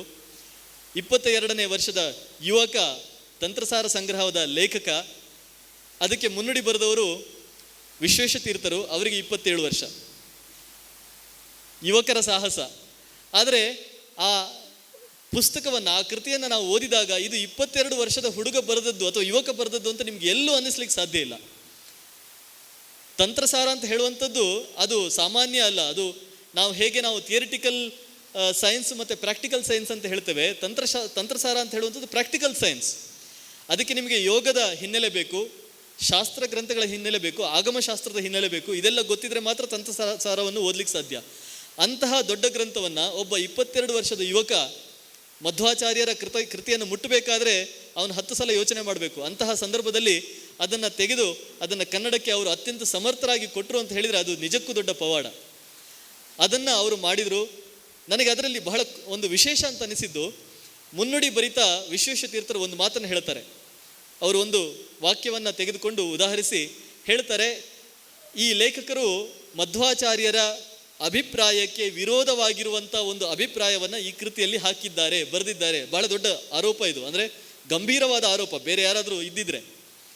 ಆದರೆ ಬನ್ನಂಜೆ ಗೋವಿಂದಾಚಾರ್ಯರು ಅದನ್ನು ಎಷ್ಟು ಸ್ಪೋರ್ಟಿವ್ ಆಗಿ ತೆಗೆದುಕೊಳ್ತಾರೆ ಅಂತ ಹೇಳಿದರೆ, ಆ ಮಾತನ್ನು ಇಟ್ಟುಕೊಂಡು ಅದಕ್ಕೆ ಮತ್ತೆ ಮಧ್ವಾಚಾರ್ಯರ ಕೃತಿಗಳಿಂದಲೇ ಒಂದು 4-5 ಉದಾಹರಣೆಗಳನ್ನು ಕೊಟ್ಟು, ಇಲ್ಲ ನಾನು ಹೇಳಿದ್ದು ಸರಿ, ನಾನು ಬರೆದದ್ದು ಸರಿ ಅಂತ ಅದನ್ನು ಪ್ರತಿಪಾದನೆ ಮಾಡ್ತಾರೆ. ಇದು ನಾವು ಈ ಧೀಮಂತಿಕೆ ಅಂತ ಹೇಳ್ತೇವಲ್ಲ, ಧೀಮಂತಿಕೆ ಅಂತ ಹೇಳಿದ್ರೆ ಇವತ್ತು ಧೈರ್ಯ ಅನ್ನೋ ಒಂದು ಅರ್ಥ ನಿಂತಿದೆ. ಆದರೆ ಧೀ ಅಂತ ಹೇಳುವಂಥದ್ದು, ಜ್ಞಾನ ಅಂತ ಹೇಳುವಂಥದ್ದು, ಆ ಜ್ಞಾನದಿಂದ ಬರುವ ಧೈರ್ಯ ಏನಿದೆ ಅದಕ್ಕೆ ಧೀಮಂತಿಕೆ ಅಂತ ಹೇಳ್ತಾರೆ. ಆ ಧೀಮಂತಿಕೆಗೆ ಅನ್ವರ್ಥವೇ ಬನ್ನಂಜೆ ಗೋವಿಂದಾಚಾರ್ಯ ಅಂತ ಹೇಳ್ಬೋದು. ಅವರು ಇನ್ನೊಂದು ಅವರು ಬರೆದ ಮತ್ತೊಂದು ಮಹೋನ್ನತ ಕೃತಿ ಬಾಣಭಟ್ಟನ ಕಾದಂಬರಿ. 25 ವರ್ಷದ ಯುವಕ. ಅವರು ಬಾಣಭಟ್ಟನ ಕಾದಂಬರಿಯನ್ನು ಕನ್ನಡಕ್ಕೆ ತಂದಾಗ ಅವರು ಕೇವಲ 25 ವರ್ಷದ ಯುವಕ. ಅಂದರೆ ಆ ಒಂದು ಅಷ್ಟು ಸಣ್ಣ ವಯಸ್ಸಿನಲ್ಲಿ ಆ ಪ್ರಬುದ್ಧತೆ ಹೇಗೆ ಬಂದಿತ್ತು? ನಾವೆಲ್ಲ 22-23 ವರ್ಷದಲ್ಲಿ ಕಣ್ಣು ಬಿಡ್ತಾ ಇದ್ದದಷ್ಟೇ. ಆದರೆ ಅವರು ಆ ವಯಸ್ಸಿನಲ್ಲಿ ಅಂತಹ ಗ್ರಂಥಗಳನ್ನು ಓದಿಕೊಂಡು ಅವುಗಳನ್ನು ಕನ್ನಡಕ್ಕೆ ತಂದು ಸಾಹಿತ್ಯ ಮತ್ತು ಶಾಸ್ತ್ರ ಎರಡರಲ್ಲೂ ಕೂಡ ಸವ್ಯಸಾಚಿ ಅನ್ನುವ ರೀತಿಯಲ್ಲಿ ಅವರು ಕೆಲಸ ಮಾಡಿದರು. ನಿಜವಾಗಿಯೂ ಸವ್ಯಸಾಚಿ, ಎಡಕೈಯಲ್ಲಿ ಬರಿತಾ ಇದ್ರು, ಆದರೆ ನಿಜವಾದ ಅರ್ಥದಲ್ಲಿ ಅವರು ಸವ್ಯಸಾಚಿ. ಒಂದು ಕಡೆಯಲ್ಲಿ ಶಾಸ್ತ್ರ, ಇನ್ನೊಂದು ಕಡೆಯಲ್ಲಿ ಸಾಹಿತ್ಯ, ಎರಡನ್ನೂ ಕೂಡ ಅವರು ಬೆಳೆಸಿಕೊಂಡು ಹೋದರು. ಇವತ್ತು ನಾವು ಯಾವುದೋ ದೊಡ್ಡ ಕೆಲವು ವ್ಯಕ್ತಿಗಳನ್ನು ದೊಡ್ಡ ವ್ಯಕ್ತಿಗಳು ಅಂತ ಹೇಳ್ತೇವೆ. ಇಂಗ್ಲೀಷಿನಿಂದ ಒಂದು 4 ಸಾಹಿತ್ಯ ಕೃತಿಗಳನ್ನು ಕನ್ನಡಕ್ಕೆ ತಂದರೆ ಅವರಿಗೆ ಇವತ್ತು 2-3 ದೊಡ್ಡ ಪ್ರಶಸ್ತಿಗಳು ಬರ್ತವೆ. ಕೇಂದ್ರ ಸಾಹಿತ್ಯ ಅಕಾಡೆಮಿ, ರಾಜ್ಯ ಸಾಹಿತ್ಯ ಅಕಾಡೆಮಿ, ಪಂಪ ಪ್ರಶಸ್ತಿ, ಕರ್ನಾಟಕ ರತ್ನ, ಜ್ಞಾನಪೀಠ ಪ್ರಶಸ್ತಿ ಎಲ್ಲವೂ ಬರ್ತದೆ. ಆದರೆ ನಮ್ಮ ಬನ್ನಂಜೆ ಗೋವಿಂದಾಚಾರ್ಯರು ಅವರು ಬರೆದಷ್ಟು ಸಾಹಿತ್ಯ ಕೃತಿಗಳು, ಶಾಸ್ತ್ರ ಗ್ರಂಥಗಳು ಬಿಟ್ಟುಬಿಡಿ, ಅವರು ಬರೆದ ಅಷ್ಟು ಶಾಸ್ತ್ರ ಗ್ರಂಥಗಳನ್ನು ಒಂದು ಪಕ್ಕಕ್ಕಿಡಿ, ಬೇರೆ ಸಾಹಿತ್ಯ ಕೃತಿಗಳನ್ನು ಮಾತ್ರ ತಗೊಳ್ಳಿ.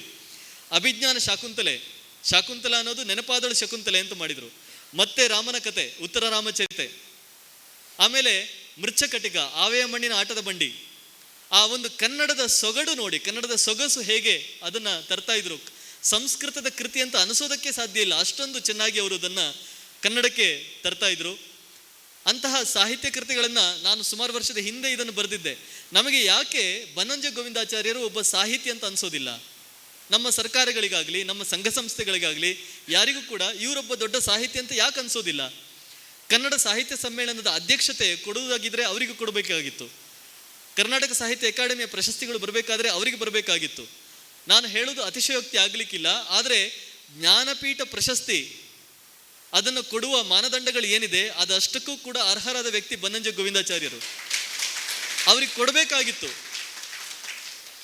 ಕಳೆದ 1 ವರ್ಷದಲ್ಲಿ ಅದಕ್ಕೆ ಬಹಳಷ್ಟು ಪ್ರಯತ್ನಗಳು ಕೂಡ ಆಗಿತ್ತು, ಅಂದರೆ ಕೊಡಬೇಕು ಅಂತ ಹೇಳಿ. ಆದರೆ ರಾಜಕೀಯದ, ನಿಮಗೆ ಗೊತ್ತಿದೆ ರಾಜಕೀಯದ ಏನೆಲ್ಲ ಪಟ್ಟುಗಳು ಇರ್ತವೆ ಅಂತ ಹೇಳಿ, ಆ ಪಟ್ಟುಗಳನ್ನು ಅರಗಿಸಿಕೊಂಡು ಮೇಲೆ ಬರುವ ಒಂದು ಸಾಮರ್ಥ್ಯ ನಮ್ಮ ಏನು ಬನ್ನಂಜೆಯವರಿಗಾಗಲಿ, ಬನ್ನಂಜೆಯವರಿಗೆ ಪ್ರಶಸ್ತಿಗಳು ಬೇಕೇ ಆಗಲಿಲ್ಲ.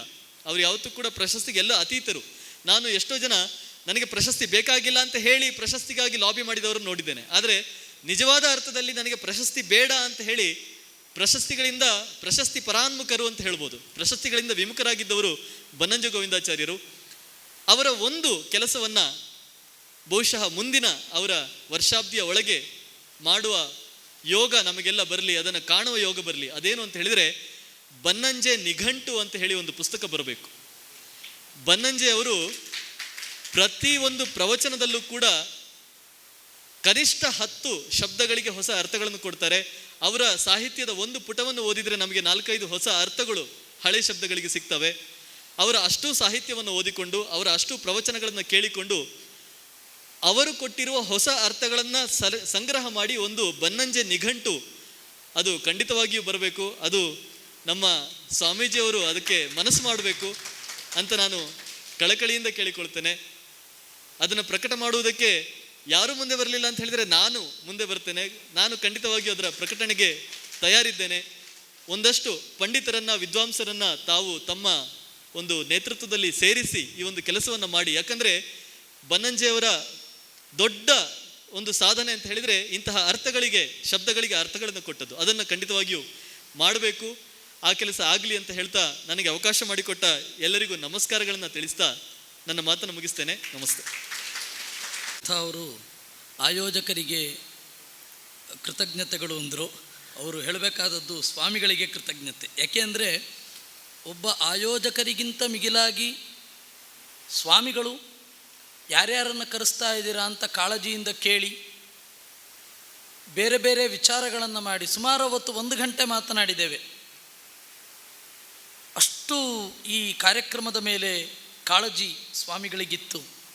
ಅವರು ಹೇಳಿದ್ದು ರೋಹಿತ್ ಚಕ್ರತೀರ್ಥ ಅವರನ್ನು ಕರೆಸಿ ಅಂತ. ಹೀಗಾಗಿ ಮಾತನಾಡಿದ ಚಕ್ರತೀರ್ಥ ಅವರಿಗೂ ಕೃತಜ್ಞತೆಗಳು, ಹಾಗೂ ಅವರ ಹೆಸರನ್ನು ಸೂಚಿಸಿದ ಸ್ವಾಮಿಗಳಿಗೂ ಭಕ್ತಿಪೂರ್ವಕವಾದ ನಮಸ್ಕಾರಗಳು.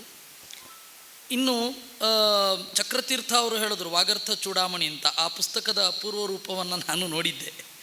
ಅದು ಗುರುಗಳ ಬಳಿ ಹೋದಾಗ ಅವರು ಇಟ್ಕೊಂಡು ನೋಡ್ತಾ ಇದ್ರು. ಅವರು ಯಾವುದೇ ಒಂದು ಕೃತಿಯನ್ನು ಪೂರ್ತಿ ಓದ್ತಾರೆ, ಅರ್ಧ ಓದಿ ಮುನ್ನುಡಿ ಅಂತ ಇಲ್ಲವೇ ಇಲ್ಲ. ನಾನು ಎಷ್ಟೋ ಬಾರಿ ಅವರಿಗೆ ಹೇಳಿದ್ದುಂಟು, ಸುಮ್ಮನೆ ಈ ಕೃತಿಗಳಿಗೆ ಯಾಕೆ 2 ಗಂಟೆ 2 ಕೆಲವೊಮ್ಮೆ ದಿವಸ ಯಾಕೆ ನೀವು ಸಂಸ್ಕೃತದ ಕೃತಿಗಳನ್ನು ಬರಿಬೇಕು ಅಂತ. ಅದಕ್ಕೆ ಅವರು ಇಲ್ಲ ಓದಬೇಕು ಅಂತ ಅಷ್ಟೇ. ಅವ್ರದ್ದು ಪೂರ್ತಿ ಓದಿರ್ತಾರೆ. ಆ ತರಹದ ಪೂರ್ತಿ ಓದಿ ಮುನ್ನುಡಿ ಕೊಡೋದು ಯಾರೂ ಇಲ್ಲವೇ ಇಲ್ಲ ಅಂತಲೇ ಹೇಳಬೇಕು. ಆ ತರಹದ ವ್ಯಕ್ತಿತ್ವ. ಈ ತರಹದ ಗುರುಗಳ ಬಗ್ಗೆ ಮಾತನಾಡಲಿಕ್ಕೆ ನಂತರ ಇರುವವರು ಶ್ಯಾಮಾಚಾರ್ ಬಂಡಿ. ಶಾಸ್ತ್ರ ಎನ್ನುವ ಬಂಡಿಗೆ 2 ಚಕ್ರ ಬೇಕು, ಒಂದು ವಿಚಾರ, ಒಂದು ಭಾವುಕತೆ. ಕೆಲವೊಮ್ಮೆ ಒಂದು ಚಕ್ರ ದೊಡ್ಡದಾಗಿರುತ್ತೆ, ಇನ್ನೊಂದು ಚಕ್ರ ನೆಟ್ಟಗಿರದೆ ಕುಂಟುತ್ತಾ ಇರುತ್ತೆ. ಆ ತರಹದ 2 ಚಕ್ರ ಸಮತೋಲನ ಕಾಪಾಡಿಕೊಂಡು ಆ ಬಂಡಿಯನ್ನು ನಡೆಸಬೇಕು. ಆ ತರಹದ ಒಬ್ಬರು ವಿದ್ವಾಂಸರು ಶ್ಯಾಮಾಚಾರ್ಯ ಬಂಡಿ. ಅವರು ಗುರುಗಳ ಬಗ್ಗೆ 1-2 ಮಾತನಾಡಬೇಕು ಅಂತ ಕೇಳ್ಕೊತೇನೆ. ಗೋವಿಂದಮಾನಂದ ಜ್ಞಾನದೇಹಂ ಪತಿಂ ಶ್ರಿಯಃ ಶ್ರೀಮದಾನಂದ ತೀರ್ಥಾರ್ಯ ವಲ್ಲಭಂ ಪರಮಕ್ಷರಂ ತಪಸ್ವಾಧ್ಯಾಯ ಶುಶ್ರೂಷಾ ಕೃಷ್ಣ ಪೂಜಾರತಂ ಮುನಿಂ ವಿಶ್ವೇಶಮಿಷ್ಟದಂ ವಂದೇ ಪರಿವ್ರಾಟ್ ಚಕ್ರವರ್ತಿನಂ. ವೇದಿಕೆಯ ಮೇಲೆ ವಿರಾಜಮಾನರಾದಂತಹ ಪರಮಪೂಜ್ಯ ಸುಗುಣೇಂದ್ರ ತೀರ್ಥ ಶ್ರೀಪಾದಂಗಳವರಲ್ಲಿ ಭಕ್ತಿಪೂರ್ವಕ ಅನೇಕ ನಮಸ್ಕಾರಗಳನ್ನು ಅರ್ಪಿಸಿ ತಮ್ಮೆಲ್ಲರಿಗೂ ಕೂಡ ಸ್ವಾಗತವನ್ನು ಬಯಸ್ತಾ ಇದ್ದೇನೆ. ಇವತ್ತಿನ ದಿವಸ ಸುಮಾರು 4-5 ದಶಕಗಳ ಕಾಲ ತಮ್ಮ ಪಾಂಡಿತ್ಯದಿಂದ ಅಸಂಖ್ಯ ಜನರನ್ನು ಪ್ರಭಾವಿಸಿದ ಪ್ರಕಾಂಡ ವಿದ್ವಾಂಸರಾದಂತಹ ಬನ್ನಂಜೆ ಗೋವಿಂದಾಚಾರ್ಯರ ಒಂದು ಸಂಸ್ಮರಣೆಯ ಕಾರ್ಯಕ್ರಮದಲ್ಲಿ ನಾವಿದ್ದೇವೆ. ಪರಮಪೂಜ್ಯ ಶ್ರೀಪಾದಂಗಳವರು ಅದನ್ನು ಆಯೋಜಿಸಿದ್ದಾರೆ. ಅವರ ಶ್ರೀಪಾದಂಗಳವರಿಗೆ ಕೃತಜ್ಞತೆಗಳನ್ನು ಮೊದಲೇ ಸೂಚಿಸ್ತಾ ನನಗೆ ತೋಚಿದ ಹಾಗೆ ಒಂದು 4 ಮಾತುಗಳನ್ನು ಆಡೋದಕ್ಕೆ ಪ್ರಯತ್ನ ಪಡ್ತೇನೆ. ಈಗ ಇವತ್ತಿನ ಈ ಸಂಸ್ಮರಣ ಸಭೆಯಲ್ಲಿ ನಾವು ಬನ್ನಂಜೆಯವರ ಕೃತಿಗಳೇನಿದೆ ಕೃತಿನಿಷ್ಠವಾಗಿ ಮಾತಾಡೋದಕ್ಕಿಂತಲೂ ಕೂಡ ಅವರ ವ್ಯಕ್ತಿತ್ವದ ಹೊರ ಆವರಣ ಏನಿದೆ, ಹೊರಭಾಗ, ಆ ವ್ಯಕ್ತಿತ್ವದ ಹೊರಭಾಗದ ಬಗ್ಗೆ ಮಾತಾಡೋದು ಬಹಳ ಉಚಿತ ಅನಿಸುತ್ತೆ ನನಗೆ. ತಮಗೆಲ್ಲರಿಗೂ ಗೊತ್ತಿರೋ ಹಾಗೆ ಆಚಾರ್ಯರು ತಮ್ಮ ಪ್ರಕಾಂಡ ಪಾಂಡಿತ್ಯದಿಂದ, ಅದ್ಭುತವಾದ ಉಪನ್ಯಾಸಗಳಿಂದ ಜನರ ಮನಸ್ಸನ್ನು ಸೂರೆಗೊಂಡವರು. ಅಷ್ಟೇ ಮುಖ್ಯವಾಗಿ ಟೀಕೆಗಳನ್ನು ಎದುರಿಸಿ ಬೆಳೆದವರು. ಅಸಂಖ್ಯ ಟೀಕೆಗಳನ್ನು ಎದುರಿಸಿ ಬೆಳೆದಿದ್ದಾರೆ. ಬಹುಶಃ ನನಗನ್ನಿಸುತ್ತೆ ಅವರಿಗೆ ಟೀಕೆಗಳೇ ಸಂಜೀವಿನಿ ಆಯಿತು ಅಂತ ಅನಿಸುತ್ತೆ. ಟೀಕೆಗಳನ್ನು ಧಿಕ್ಕರಿಸಿ ಬೆಳೆದರು ಅವರು. ಯಾಕೆಂದರೆ ಟೀಕೆಗಳು ಯಾಕೆ ಬಂತು? ಅದು ಬನ್ನಂಜೆಯವ್ರ ತಪ್ಪಲ್ಲ, ಅದು ಪ್ರಪಂಚದ ತಪ್ಪದು. ಯಾಕೆಂದರೆ ಪ್ರಪಂಚ ಏನು ಮಾಡಿದರೂ ಟೀಕೆ ಮಾಡುತ್ತೆ, ಅದು ಪ್ರಪಂಚದ ಸ್ವಭಾವ. ತಮ್ಮೆಲ್ಲರಿಗೂ ಗೊತ್ತಿದೆ, ಒಂದು ಪ್ರಸಿದ್ಧವಾದ ಕಥೆ ಇದೆ. ಒಬ್ಬ ತಂದೆ, ಒಬ್ಬ ಮಗ, ಅವರ ಹತ್ತಿರ ಒಂದು ಕತ್ತೆ ಇತ್ತು. ಇದನ್ನು ಓಶೋ ರಜನೀಶರು ಕೂಡ ತಮ್ಮ ಭಾಷಣದಲ್ಲಿ ಪ್ರಸ್ತಾವ ಮಾಡ್ತಾರೆ. ರಜನೀಶರ ಹೆಸರು ಕೇಳಿದರೆ ಎಷ್ಟೋ ಜನಕ್ಕೆ ಆಗಲಿಕ್ಕಿಲ್ಲ, ದಯವಿಟ್ಟು ನನ್ನನ್ನು ಕ್ಷಮಿಸಿ. ನನ್ನ ದೃಷ್ಟಿಯಲ್ಲಂತೂ ಆತ ಒಬ್ಬ ದೊಡ್ಡ ಮಹಾನುಭಾವ ಓಶೋ. ಯಾಕೆಂದರೆ ಆಧುನಿಕ ಭಾರತಕ್ಕೆ ವೈಚಾರಿಕತೆಯನ್ನು ಕಲಿಸಿದಂತಹ ದೊಡ್ಡ ವಿದ್ವಾಂಸ ಓಶೋ ರಜನೀಶ್. ಆದರೆ ಆತನ ಪ್ರವಚನವನ್ನು ನಾವು ಯಾವ ರೀತಿ ಸ್ವೀಕರಿಸ್ತೀವಿ ಅನ್ನೋದ್ರ ಮೇಲೆ ನಮ್ಮ ವ್ಯಕ್ತಿತ್ವ ಬೆಳೆಯುತ್ತೆ ಅಂತ ನನ್ನ ಅನಿಸಿಕೆ. ಓಶೋ ಅವರು ಕೂಡ ತಮ್ಮ ಭಾಷಣದಲ್ಲಿ ಆ ಕಥೆಯನ್ನು ಉಲ್ಲೇಖಿಸ್ತಾರೆ.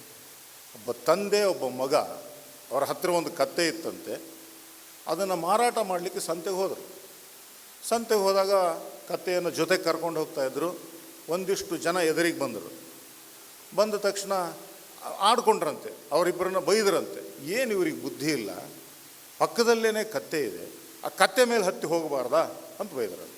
ಸರಿ, ಅವ್ರ ಮಾತುಗಳನ್ನು ಕೇಳಿಸ್ಕೊಂಡು ಅಪ್ಪ ಮಗ ಇಬ್ಬರು ಕತ್ತೆ ಮೇಲೆ ಹತ್ತಿದ್ರು. ಸ್ವಲ್ಪ ಮುಂದಕ್ಕೆ ಹೋದರು, ಮತ್ತೊಂದಿಷ್ಟು ಜನರ ಗುಂಪು ಬಂತು. ಅವ್ರು ಬೈದರು, ಏನು ಇವ್ರಿಗೆ ಬುದ್ಧಿ ಇಲ್ಲ, ಆ ಒಂದು ಕತ್ತೆ ಮೇಲೆ ಇಬ್ಬರು ಹತ್ತೋದಾ ಅಂತ ಬೈದ್ರಂತೆ.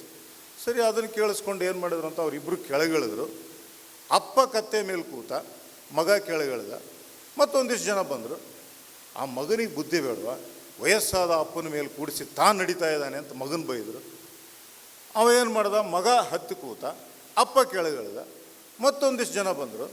ಆ ಮಗನಿಗೆ ಬುದ್ಧಿ ಬೇಡವಾ, ವಯಸ್ಸಾದ ತಂದೆಯನ್ನು ಕೆಳಗಿಳಿಸಿ ತಾನು ಕೂತಿದ್ದಾನಲ್ಲ ಅಂತ ಮಗನ ಬೈದರು.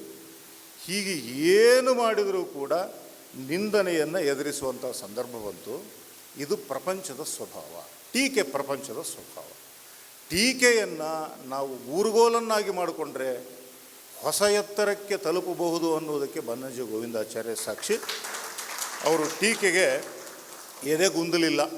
ನನಗೆ ಹರಿಕಥಾಮೃತ ಸಾರದ ಒಂದು ಪದ್ಯ ನೆನಪಾಗುತ್ತೆ ಈ ಸಂದರ್ಭದಲ್ಲಿ. ಬನ್ನಂಜೆ ಗೋವಿಂದಾಚಾರ್ಯರು ಹರಿಕಥಾಮೃತ ಸಾರದ ಬಗ್ಗೆ ಅದ್ಭುತವಾದ ಪ್ರವಚನವನ್ನು ಕೊಟ್ಟಿದ್ದಾರೆ. ಪ್ರಾಯಶಃ ಅಷ್ಟು ಸುಂದರವಾಗಿ ಹರಿಕಥಾಮೃತ ಸಾರದ ಬಗ್ಗೆ ಪ್ರವಚನ ಕೊಟ್ಟಿದ್ದನ್ನು ನಾನು ಎಲ್ಲೂ ಕೇಳಿಲ್ಲ. ಎಲ್ಲ ಆಯಾಮಗಳನ್ನು ತೆರೆದು ತೋರಿಸಿ, ಸಂಖ್ಯಾಶಾಸ್ತ್ರದ ಸ್ವಾರಸ್ಯ, ಅದರಲ್ಲಿ ಅಡಗಿದಂತಹ ಭಾವ, ಅದನ್ನು ಕೇಳೋದಕ್ಕೆ ಒಂದು ಚಂದ. ಭಾಳ ಸುಂದರವಾದಂಥ ಅನುಭವ ಹರಿಕಥಾಮೃತ ಸಾರದ ಒಂದು ಪ್ರವಚನ.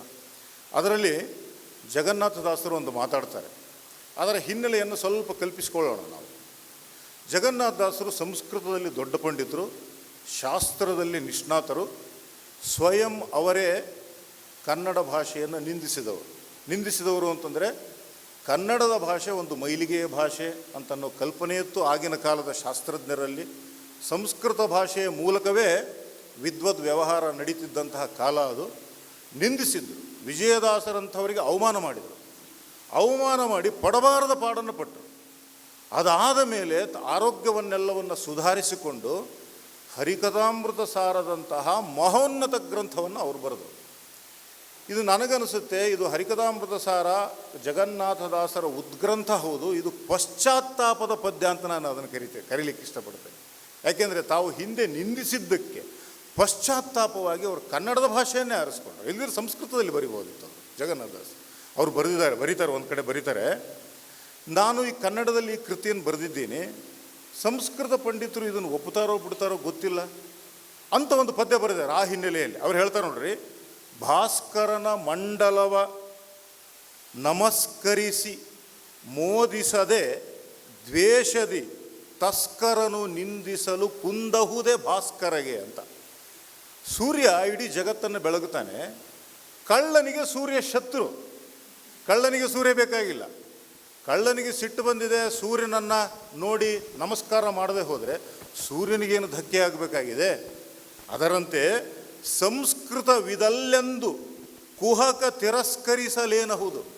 ಯಾವನೋ ಒಬ್ಬ ಕುಹಕಿ ನನ್ನ ಗ್ರಂಥವನ್ನು ನೋಡಿ ಇದೇನು ಕನ್ನಡದಲ್ಲಿ ಬರೆದಿದ್ದಾರೆ, ಸಂಸ್ಕೃತ ಗ್ರಂಥ ಅಲ್ಲ ಅಂತ ಬಿಸಾಕಿದರೆ ತಿರಸ್ಕರಿಸಲೇನಹುದು. ನನಗೇನಾಗಬೇಕಾಗಿದೆ ಅದರಿಂದ? ಯಾಕೆಂದರೆ ಭಕ್ತಿ ಪುರಸ್ಕರದಿ ಕೇಳ್ವರಿಗೆ ಒಲಿವನು ಪುಷ್ಕರಾಕ್ಷಸದ.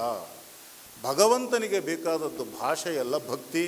ಅದರಿಂದ ಭಕ್ತಿ ತುಂಬಿ ನಾನು ಕನ್ನಡದಲ್ಲಿ ಬರೀತೇನೆ ಅಂತ ಜಗನ್ನಾಥದಾಸರು ಕನ್ನಡದ ಭಾಷೆಯ ಹಿರಿಮೆ ಗರಿಮೆಗಳನ್ನು ಎತ್ತಿ ಹಿಡಿದಿದ್ದಾರೆ. ಟೀಕೆಗಳನ್ನು, ಸವಾಲುಗಳನ್ನು ಎಷ್ಟು ಸುಂದರವಾಗಿ ಸ್ವೀಕರಿಸಿದ್ದಾರೆ ನೋಡಿ ದಾಸರು.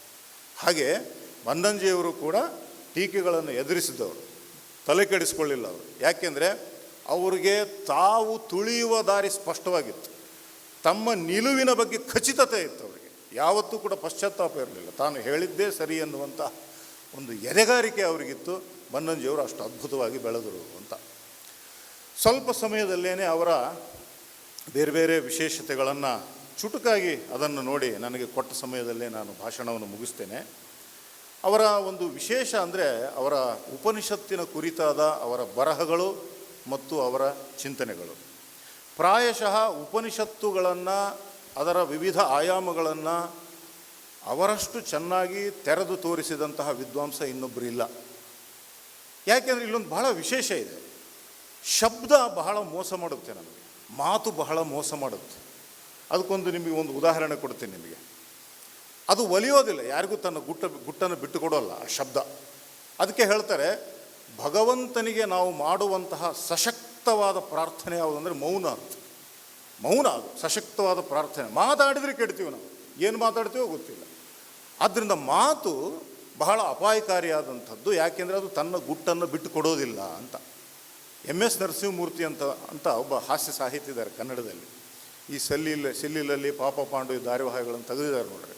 ಹಾಸ್ಯ ಸಾಹಿತಿ ಅವರು ಬ್ಯಾಂಕ್ ಮ್ಯಾನೇಜರ್ ಆಗಿದ್ದರು.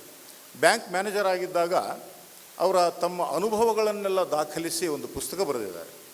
ಅದರಲ್ಲಿ ಒಂದು ಕಡೆ ಬರೀತಾರೆ ಅವರು ಎಲ್ಲೋ ಹಳ್ಳಿಯಲ್ಲಿ ಒಂದು ಕಡೆ ಬ್ಯಾಂಕ್ ಮ್ಯಾನೇಜರ್ ಆಗಿದ್ದಾಗ ಒಬ್ಬ ಹೆಣ್ಣು ಮಗಳಿಗೆ ಲೋನ್ ಕೊಟ್ರಂತೆ. ಪಾಪ ಹಳ್ಳಿ ಬಡ ಹೆಣ್ಮಗಳು ಆ ಲೋನ್ ತೊಗೊಂಡು ಒಂದು ಎಮ್ಮೆ ಕೊಂಡ್ಕೊಂಡ್ಲಂತೆ. ಎಮ್ಮೆ ಕೊಂಡ್ಕೊಂಡು ಸುಖವಾಗಿ ಬದುಕಿದ್ಲಂತೆ. ಪಾಪ ನರಸಿಂಹಮೂರ್ತಿಯವರು ಯಾವಾಗ ಸಿಗ್ತಾರೆ ಆ ಕಂಡಾಗೆಲ್ಲ, ಸ್ವಾಮಿ ಚೆನ್ನಾಗಿದ್ದೀರಾ? ನಾನು ಚೆನ್ನಾಗಿದ್ದೀನಿ ಸ್ವಾಮಿ. ನಮ್ಮ ಮನೆ ಎಮ್ಮೆ ನೋಡಿದಾಗೆಲ್ಲ ತಮ್ಮ ಮುಖ ನೆನಪಾಗುತ್ತೆ ಸ್ವಾಮಿ ಅಂತಿದ್ರು. ನೋಡಿ ಈ ಮಾತು ಹೇಗಿದೆ, ಇದರ ಒಳಭಾವ ಹೇಗಿದೆ, ಅದರ ಹೊರಮೈ ಹೇಗಿದೆ ನೋಡಿ. ಅದರಿಂದ ಮಾತು ಮೋಸ ಮಾಡುತ್ತೆ ಅಂತ ಅನಿಸುತ್ತೆ ನನಗೆ. ಆದ್ದರಿಂದ ಮಾತಿನ ಬಗ್ಗೆ ಬಹಳ ಎಚ್ಚರಿಕೆ ಇರಬೇಕು. ಬನ್ನಂಜಿಯವರು ಏನು ಮಾಡಿದರು ಅಂದರೆ ಉಪನಿಷತ್ತುಗಳನ್ನು ಗಾಢವಾಗಿ ಪ್ರೀತಿಸಿದರು, ಆ ಶಬ್ದಗಳನ್ನು ಪ್ರೀತಿಸಿದರು. ಉಪನಿಷತ್ತು ಏನು ಮಾಡ್ತು ಅಂದರೆ ತನ್ನ ಗುಟ್ಟನ್ನು ಬಿಟ್ಟುಕೊಡ್ತು. ಹಾಗಾಗಿ ಬನ್ನಂಜಿಯವರಿಗೆ ಉಪನಿಷತ್ತಿನ ಅರ್ಥಗಳ ಜೊತೆಗೆ ಉಪನಿಷತ್ತಿನ ಮೌನವೂ ಕೂಡ ಅರ್ಥ ಆಯಿತು. ಆ ಸಾಲುಗಳ ಮಧ್ಯೆ ಮಾತುಗಳ ಹಿನ್ನೆಲೆಯಲ್ಲಿ ಒಂದು ಗಾಢವಾದ ಮೌನ ಇರುತ್ತೆ. ಅದು ಋಷಿಮುನಿಗಳ ಕಾಣಿಕೆ. ಅದು ಆ ಮೌನವನ್ನು ಅರ್ಥ ಮಾಡಿಕೊಂಡ್ರು ಬನ್ನಂಜಿಯವರು. ಆ ಮೌನಕ್ಕೂ ಕೂಡ ಇವರು ಭಾಷೆಯನ್ನು ಕೊಟ್ಟರು. ಆ ಭಾಷೆ ಇವತ್ತು ನಾವು ಕೇಳ್ತಕ್ಕಂಥ ಬರಹಗಳು ಅವರ ಅದ್ಭುತವಾಗಿರತಕ್ಕಂಥ ಉಪನ್ಯಾಸ. ಇದು ಬನ್ನಂಜಿಯವರ ತಾಕತ್ತಿದೆ. ಇದು ಒಂದು ವಿಶೇಷ. ಆಮೇಲೆ ಸ್ವಂತಿಕೆಗೆ ಒತ್ತು ಕೊಡ್ತಾರೆ ಬನ್ನಂಜಿಯವರು. ಅವರೇನು ಹೇಳ್ತಾರೆ, ರಜನೀಶ್ ಒಂದು ಕಡೆ ಹೇಳ್ತಾರೆ, ನಾವು ಶಬ್ದಗಳಿಂದ ಪಡ್ಕೊಳ್ಳೋ ಜ್ಞಾನ ಇದೆಯಲ್ಲ, ಗ್ರಂಥಗಳನ್ನು ಓದಿ ಜ್ಞಾನವನ್ನು ಪಡ್ಕೋತೀವಿ, ಅವು ನಮಗೆ ಹೊರೆಯಾಗಿಬಿಡುತ್ತೆ. ಎಷ್ಟು ಹೊರೆಯಾಗಿಬಿಡುತ್ತೆ. ಬೇಡವಾದ ಭಾರವನ್ನು ಹೊತ್ತುಕೊಂಡು ತಿರುಗಿ ತಿರುಗಿ ನನ್ನ ಸಮಾನ ಪಂಡಿತರಿಲ್ಲ ಅಂತ ನಾವು ಕೋಡ್ ಬೆಳೆಸ್ಕೊಂಡ್ಬಿಟ್ಟಿರ್ತೀವಿ. ಆ ಶಬ್ದಗಳು ಮಾಡೋ ಕೆಲಸ ಅದು. ನಿಮ್ಮ ಸ್ವಂತದ್ದೊಂದು ಚಿಂತನೆ, ಸ್ವಂತದ್ದೊಂದು ಅರಿವನ್ನು ನೀವು ಬೆಳೆಸ್ಕೋಬೇಕು ಅಂತ ಬನ್ನಂಜಿಯವರು ಯಾವಾಗಲೂ ಹೇಳ್ತಾ ಇದ್ರು. ಅವ್ರ ಭಾಷಣದಲ್ಲಿ ಹೇಳಿದ್ದಾರೆ, ನಮ್ಮಲ್ಲಿ ಯಾರೂ ಸರಿಯಾದ ಆಸ್ತಿಕರಿಲ್ಲ, ಯಾರೂ ಸರಿಯಾದ ನಾಸ್ತಿಕರಿಲ್ಲ, ಸ್ವಂತದ್ದು ಅಂತ ಒಂದು ಚಿಂತನೆಯೇ ಇಲ್ಲ ಅಂತ ಬನ್ನಂಜಿಯವರು ಹೇಳ್ತಿದ್ರು. ಅದು ಸರಿ. ಅದಕ್ಕೊಂದು ಜೋಕ್ ಹೇಳ್ತೀನಿ, ನಿಮಗೆ ಗೊತ್ತಿದೆ ಅನೇಕರಿಗೆ ಬಹುಶಃ. ನಾಸ್ತಿಕರೆಲ್ಲ ಒಂದು ಕಡೆ ಸೇರಿಕೊಂಡಿರುತ್ತೆ. ನಾವೊಂದು ಸಭೆ ಮಾಡೋಣ, ಇವತ್ತು ನಾಸ್ತಿಕತೆಯನ್ನು ಜಗತ್ತಿಗೆ ಪ್ರತಿಪಾದಿಸೋಣ. ಎಲ್ಲಿ ಸಭೆ ಮಾಡೋಣ? ಎಲ್ಲಿ ಆಸ್ತಿಕರ ಗುಂಪು ಸೇರಿರುತ್ತೋ ಅಲ್ಲೇ ಸಭೆ ಮಾಡಿ ನಮ್ಮ ನಾಸ್ತಿಕತೆಯ ಪವರನ್ನು ತೋರಿಸೋಣ. ಎಲ್ಲರೂ ಸೇರಿ ತಿರುಪತಿಯಲ್ಲಿ ಸಭೆ ಮಾಡೋಣ, ಅಲ್ಲಿ ತುಂಬ ಆಸ್ತಿಕರು ಬಂದಿರ್ತಾರೆ ಅಂತ ಅಲ್ಲಿ ಸಭೆ ಮಾಡಿದ್ರಂತೆ. 10 ಗಂಟೆಗೆ ಸಭೆ ಆರಂಭ ಆಗಬೇಕಾಗಿತ್ತು. 10:30 ಆದರೂ ಯಾರೂ ಬಂದಿಲ್ಲ. ಯಾರೊಬ್ಬರು ಆಯೋಜಕರು ಕೊಟ್ಟು ಕಳಿಸಿದ್ರಂತೆ, ನೋಡ್ಕೊಂಬರಪ್ಪ ಅಲ್ಲೆಲ್ಲ ಪಂಡಿತರು ಉಳ್ಕೊಂಡಿದ್ದಾರೆ, ವಿದ್ವಾಂಸರು, ಲೆಕ್ಚರರ್ಸ್, ಅವ್ರನ್ನ ಕರ್ಕೊಂಬ ಅಂತ ಕಳಿಸಿದರೆ ಆ ಹುಡುಗ ಹೋಗಿ ಬಂದು ಹೇಳಿದಂತೆ, ಇಲ್ಲ ಸ್ವಾಮಿ, ಯಾರೂ ಈ ರೂಮಲ್ಲಿಲ್ಲ, ಎಲ್ಲರೂ ದೇವ್ರ ದರ್ಶನ ಮಾಡ್ಕೊಂಬರಕ್ಕೆ ಹೋಗಿದ್ದಾರೆ ಅಂತ. ಅವರು ನಾಸ್ತಿಕತೆಯ ಸಭೆ ಮಾಡಲಿಕ್ಕೆ ಹೋಗಿ ದೇವ್ರ ದರ್ಶನಕ್ಕೆ ಹೋಗಿದ್ದಾರೆ ನೋಡ್ರಿ. ಆದರೆ ನಾಸ್ತಿಕತೆಯ ಚಿಂತನೆ ಅವರಿಗೆ ಸುಮ್ಮನೆ ಲೋಕ ಹೇಳುತ್ತೆ, ಅವರು ಏನೋ ಒಂದಿಷ್ಟು ಯುಕ್ತಿಗಳಿರುತ್ತೆ, ಆ ಯುಕ್ತಿಗಳ ಆಧಾರದಲ್ಲಿ ಒಂದು ಸಿದ್ಧಾಂತವನ್ನು ಪ್ರತಿಷ್ಠಾಪನೆ ಮಾಡ್ಕೊಂಡಿರ್ತಾರೆ ತಲೆಯಲ್ಲಿ. ಹಾಗೆ ಸರಿಯಾದ ಆಸ್ತಿಕರು ಇಲ್ಲ. ಯಾಕಿಲ್ಲ ಅಂದರೆ, ಇವತ್ತು ನಮಗೇನೋ ರೋಗ ಬಂದಿರುತ್ತೆ, ಆಪ್ರೇಷನ್ ಆಗಬೇಕಾಗಿರುತ್ತೆ. ಆಪ್ರೇಷನ್ ಥಿಯೇಟರ್ ಮೇಲೆ ಒಬ್ಬ ಡಾಕ್ಟ್ರು ಬರೆದಿದ್ದಾನೆ ಅಂತ ಇಟ್ಕೊಳ್ಳೋಣ. ಏನಂತ? ನಾವು ನಿಮಿತ್ತ ಮಾತ್ರ, ಆಪ್ರೇಷನ್ ಮಾಡೋನು ಭಗವಂತ, ನಮ್ಮ ಕೈಯಲ್ಲಿ ಏನೂ ಇಲ್ಲ ಅಂತ ಒಬ್ಬ ಯಾರಾದರೂ ಡಾಕ್ಟ್ರು ಬರೆದಿದ್ದರೆ ಒಬ್ಬನಾದ್ರೂ ನಾವು ಆಪ್ರೇಷನ್ ಥಿಯೇಟ್ರಿಗೆ ಹೋಗ್ತೀವ? ಸಾಧ್ಯನೇ ಇಲ್ಲ. ನಮಗೆ ಆ ದೃಢತೆ, ಕನ್ವಿಕ್ಷನ್ ಇಲ್ಲವೇ ಇಲ್ಲ. ಸರಿಯಾದ ಆಸ್ತಿಕರು ಇಲ್ಲ. ಅಯ್ಯೋ, ಆಪ್ರೇಷನ್ ದೇವ್ರು ಮಾಡೋದ್ರೆ ದೇವರೇ ಕರ್ಕೊಂಡು ಹೋಗ್ಬಿಡ್ತಾನೆ ನಮ್ಮನ್ನಂತ ನಮಗೆ ಭಯ. ಹಾಗಾಗಿ ಸರಿಯಾದ ಆಸ್ತಿಕತೆಯೂ ನಮ್ಮಲ್ಲಿಲ್ಲ, ಸರಿಯಾದ ನಾಸ್ತಿಕತೆಯೂ ಕೂಡ ನಮ್ಮಲ್ಲಿಲ್ಲ. ಸ್ವಂತದ್ದೊಂದು ಚಿಂತನೆಯನ್ನು ಬೆಳೆಸ್ಕೋಬೇಕು ಅಂತ ನಮ್ಮ ರಜನೀಶ್ ಕೂಡ ಅದೇ ಮಾತನ್ನು ಹೇಳ್ತಾನೆ. ಒಂದು ಘಟನೆಯನ್ನು ಉಲ್ಲೇಖಿಸ್ತಾನೆ. ರಜನೀಶ್ ಒಬ್ಬ ಬುದ್ಧನ ಸಂದರ್ಭವನ್ನು ಎದುರುಗಿಡ್ತಾರೆ. ಬುದ್ಧನ ಹತ್ತಿರ 3 ಜನ ಬಂದ್ರಂತೆ. 3 ಜನ ಬಂದು ಒಬ್ಬ ಕೇಳಿದಂತೆ, ದೇವ್ರಿದ್ದಾನ ಅಂತ ಕೇಳಿದ. ಬುದ್ಧ ಹೇಳಿದಂತೆ, ದೇವ್ರಿಲ್ಲ ಅಂತ. ಅದು ಇನ್ನೊಬ್ಬ ಬಂದಂತೆ, ದೇವ್ರಿದ್ದಾನ? ದೇವ್ರಿದ್ದಾನೆ, ಅವನಿಗೆ ದೇವ್ರಿದ್ದಾನೆ. ಇನ್ನೊಬ್ಬ ಬಂದು ಕೇಳಿದಂತೆ, ಸುಮ್ಮನೆ ಕೂತಂತೆ. ಬುದ್ಧನ ಪಕ್ಕದಲ್ಲಿ ಆನಂದ ಅಂತ ಒಬ್ಬ ಯಾವಾಗಲೂ ಇರ್ತಾ ಇದ್ದ. ಆನಂದ ಕೇಳ್ದ ಬುದ್ಧನಿಗೆ, ಏನು ಮಹಾನುಭಾವರೇ, ಒಬ್ಬರಿಗೆ 3 ಜನಕ್ಕೆ 3 ಅರ್ಥವನ್ನು ಹೇಳಿದ್ರಿ, ಪರಸ್ಪರ ವಿರುದ್ಧವಾದ ಅರ್ಥಗಳು. ಒಬ್ಬನಿಗೆ ಇದ್ದಾನೆ ಅಂದ್ರಿ, ಒಬ್ಬನಿಗೆ ಇಲ್ಲ ಅಂದ್ರಿ, ಒಬ್ಬನಿಗೆ ಸುಮ್ಮನೆ ಕೂತ್ರಿ, ನನಗೆ ನಿದ್ದೆ ಬರ್ತಾ ಇಲ್ಲ, ಇದನ್ನು ಬಿಡಿಸ್ಬಿಡಿ ಒಗಟನ್ನ ಅಂತ. ಬುದ್ಧ ಹೇಳಿದಂತೆ, ನೋಡಯ್ಯ, ಇದರಲ್ಲಿ ಒಂದು ವಿಶೇಷ ಇದೆ. ಮೊದಲು ಬಂದು ಕೇಳಿದ್ನಲ್ಲ, ದೇವ್ರಿದ್ದಾನ ಅಂತ ಒಬ್ಬ ಬಂದು ಕೇಳಿದ್ನಲ್ಲ, ಅವನು ಆಸ್ತಿಕ. ದೇವ್ರಿದ್ದಾನೆ ಅಂತ ಅವನು ಆಸ್ತಿಕ. ನಾನು ಅವನಿಗೆ ಇಲ್ಲ ಅಂತ ಹೇಳಿ ಕಳಿಸಿದೆ. ಅವನ ತಲೆಯಲ್ಲಿ ಹುಳು ಬಿಟ್ಟೆ. ಯಾಕೆಂದರೆ ಅವನ ತರ್ಕದ ಜಾಲವನ್ನು ನಾನು ಕತ್ತರಿಸಬೇಕಾಗಿತ್ತು. ಅವನ ತಲೆಯಲ್ಲಿ ಬೇರೂರಿದ ತರ್ಕಗಳು ಟೊಳ್ಳು ತರ್ಕಗಳು. ಪ್ರಪಂಚ ನಂಬಿಕೊಂಡು ತನ್ನದೇ ಆದಂತಹ ಅಲ್ಪಜ್ಞಾನದ ಆಧಾರದ ಮೇಲೆ ರೂಪುಗೊಂಡಂತಹ ತರ್ಕಗಳು, ಅವುಗಳನ್ನು ನಾನು ಕತ್ತರಿಸಬೇಕಾಗಿತ್ತು. ಎರಡನೇವನು ಬಂದು ಕೇಳಿದ್ನಲ್ಲ, ಅವನು ನಾಸ್ತಿಕ. ನಾನು ಅವನಿಗಿದ್ದಾನೆ ಅಂತ ಹೇಳಿದೆ, ಯಾಕೆಂದರೆ ನಾನು ಅವನ ತರ್ಕಗಳನ್ನು ಕತ್ತರಿಸಬೇಕಾಗಿತ್ತು.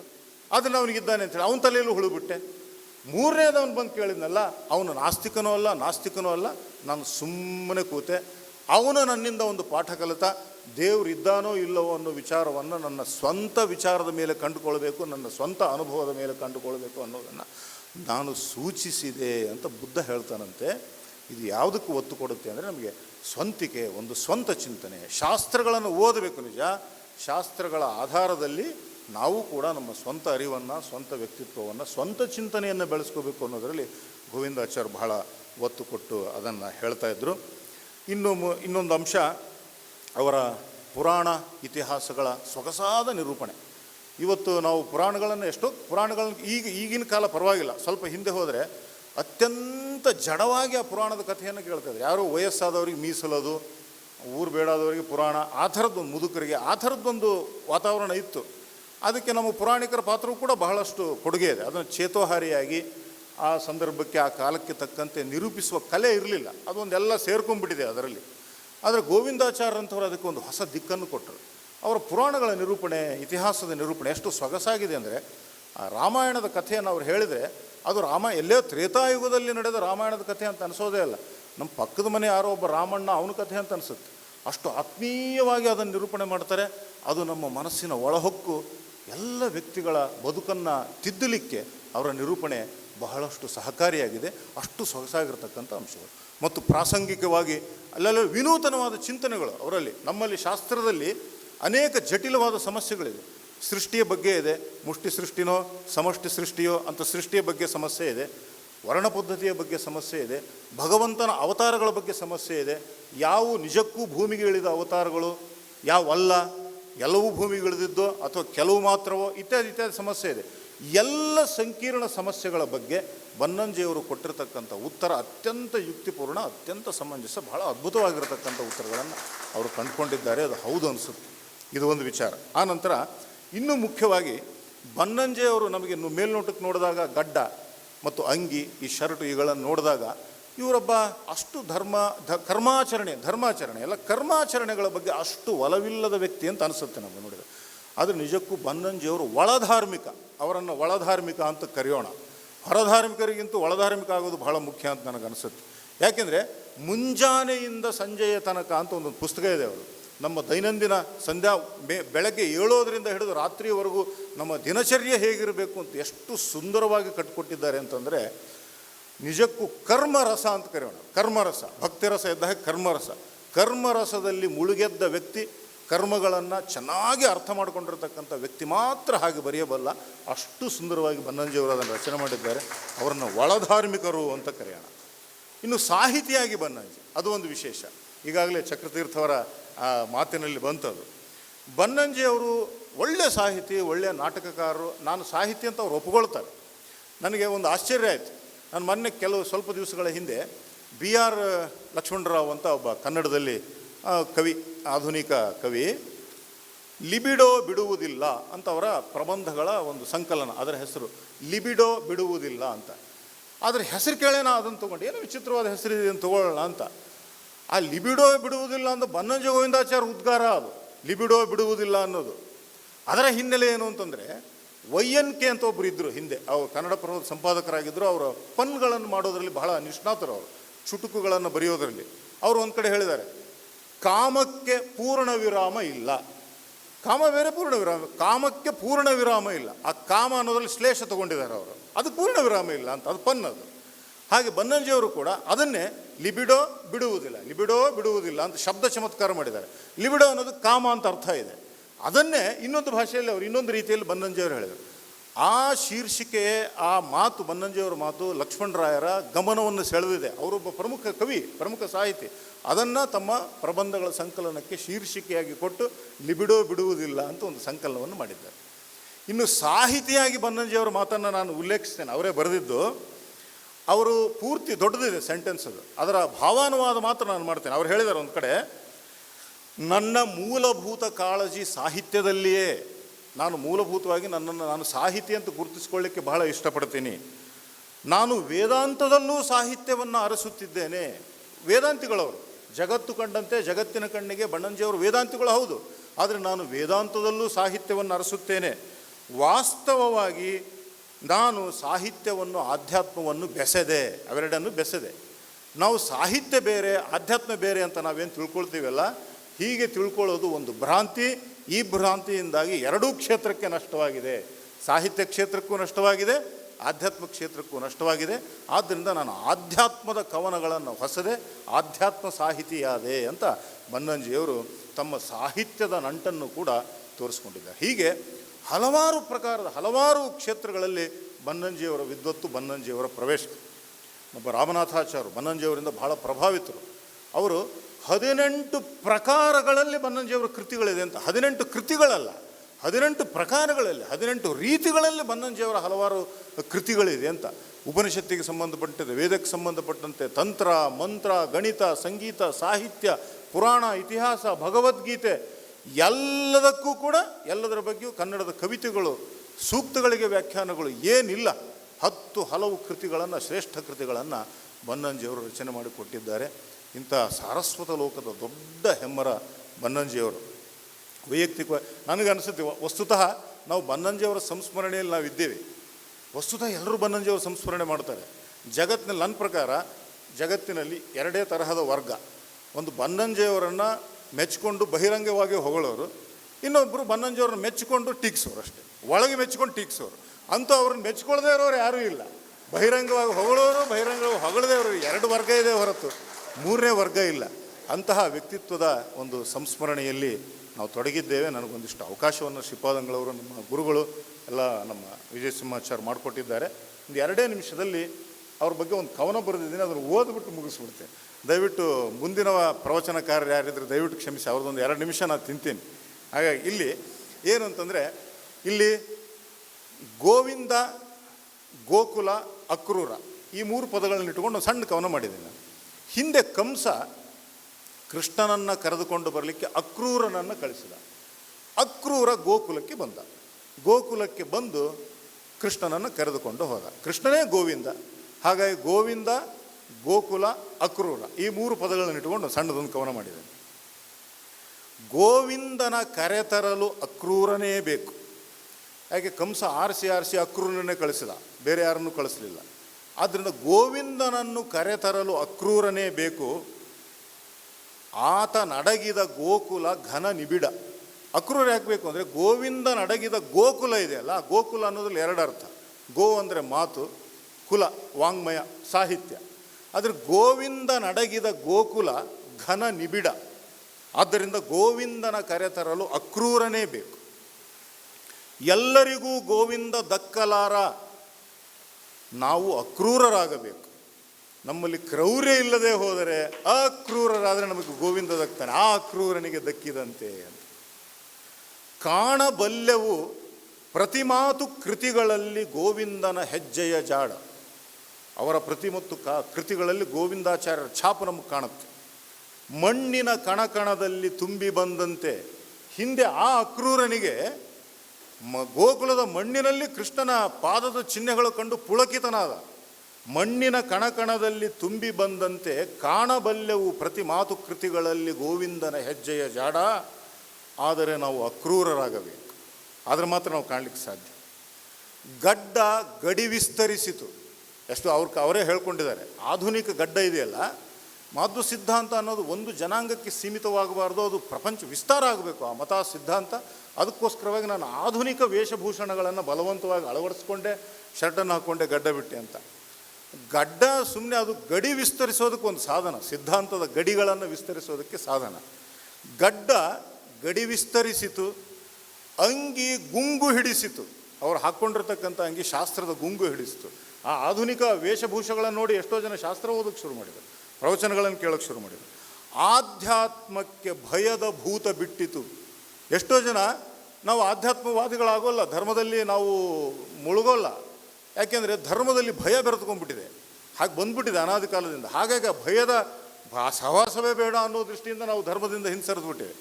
ಬನ್ನಂಜ ಗೋವಿಂದಾಚಾರ್ಯರ ಆಂತರ್ಯವನ್ನು ತೆರೆದು ತೋರಿಸಿ ಆ ಭಯವನ್ನು ಬಿಡಿಸ್ಬಿಟ್ಟು. ಆದ್ದರಿಂದ ಆಧ್ಯಾತ್ಮಕ್ಕೆ ಭಯದ ಭೂತ ಬಿಟ್ಟಿತು, ಇದನ್ನು ಅರಿಯಲು ನಾವು ಅಕ್ರೂರರಾಗಬೇಕು ಅಂತ ಇಷ್ಟೇ ಕವನವನ್ನು ಹೇಳ್ತಾ, ನಮ್ಮೆಲ್ಲರ ಮೇಲೂ ಕೂಡ ಇವತ್ತು ಭೌತಿಕವಾಗಿ ಗೋವಿಂದಾಚಾರ್ಯ ಇಲ್ಲದೆ ಹೋದರೂ ಕೂಡ ಅವರು ಕೀರ್ತಿ ಶರೀರದಿಂದ ನಮ್ಮಲ್ಲಿದ್ದಾರೆ. ನಮ್ಮೆಲ್ಲರಿಗೂ ಕೂಡ ಅವರು ಹರಸಲಿ, ಇನ್ನಷ್ಟು ಜ್ಞಾನ ಸಂಪತ್ತನ್ನು ಕರುಣಿಸಲಿ. ಮುಖ್ಯವಾಗಿ ಶ್ರದ್ಧಾಜಾಡ್ಯವನ್ನು ಬಿಡಿಸಿ ವೈಚಾರಿಕತೆಯ ಕಿಡಿಯನ್ನು ಹತ್ತಿಸಲಿ ಅಂತ ಹೇಳ್ತಾ ನನ್ನ ಮಾತುಗಳನ್ನು. ಶ್ಯಾಮಾಚಾರ್ಯರಿಗೆ ಕೃತಜ್ಞತೆಗಳು.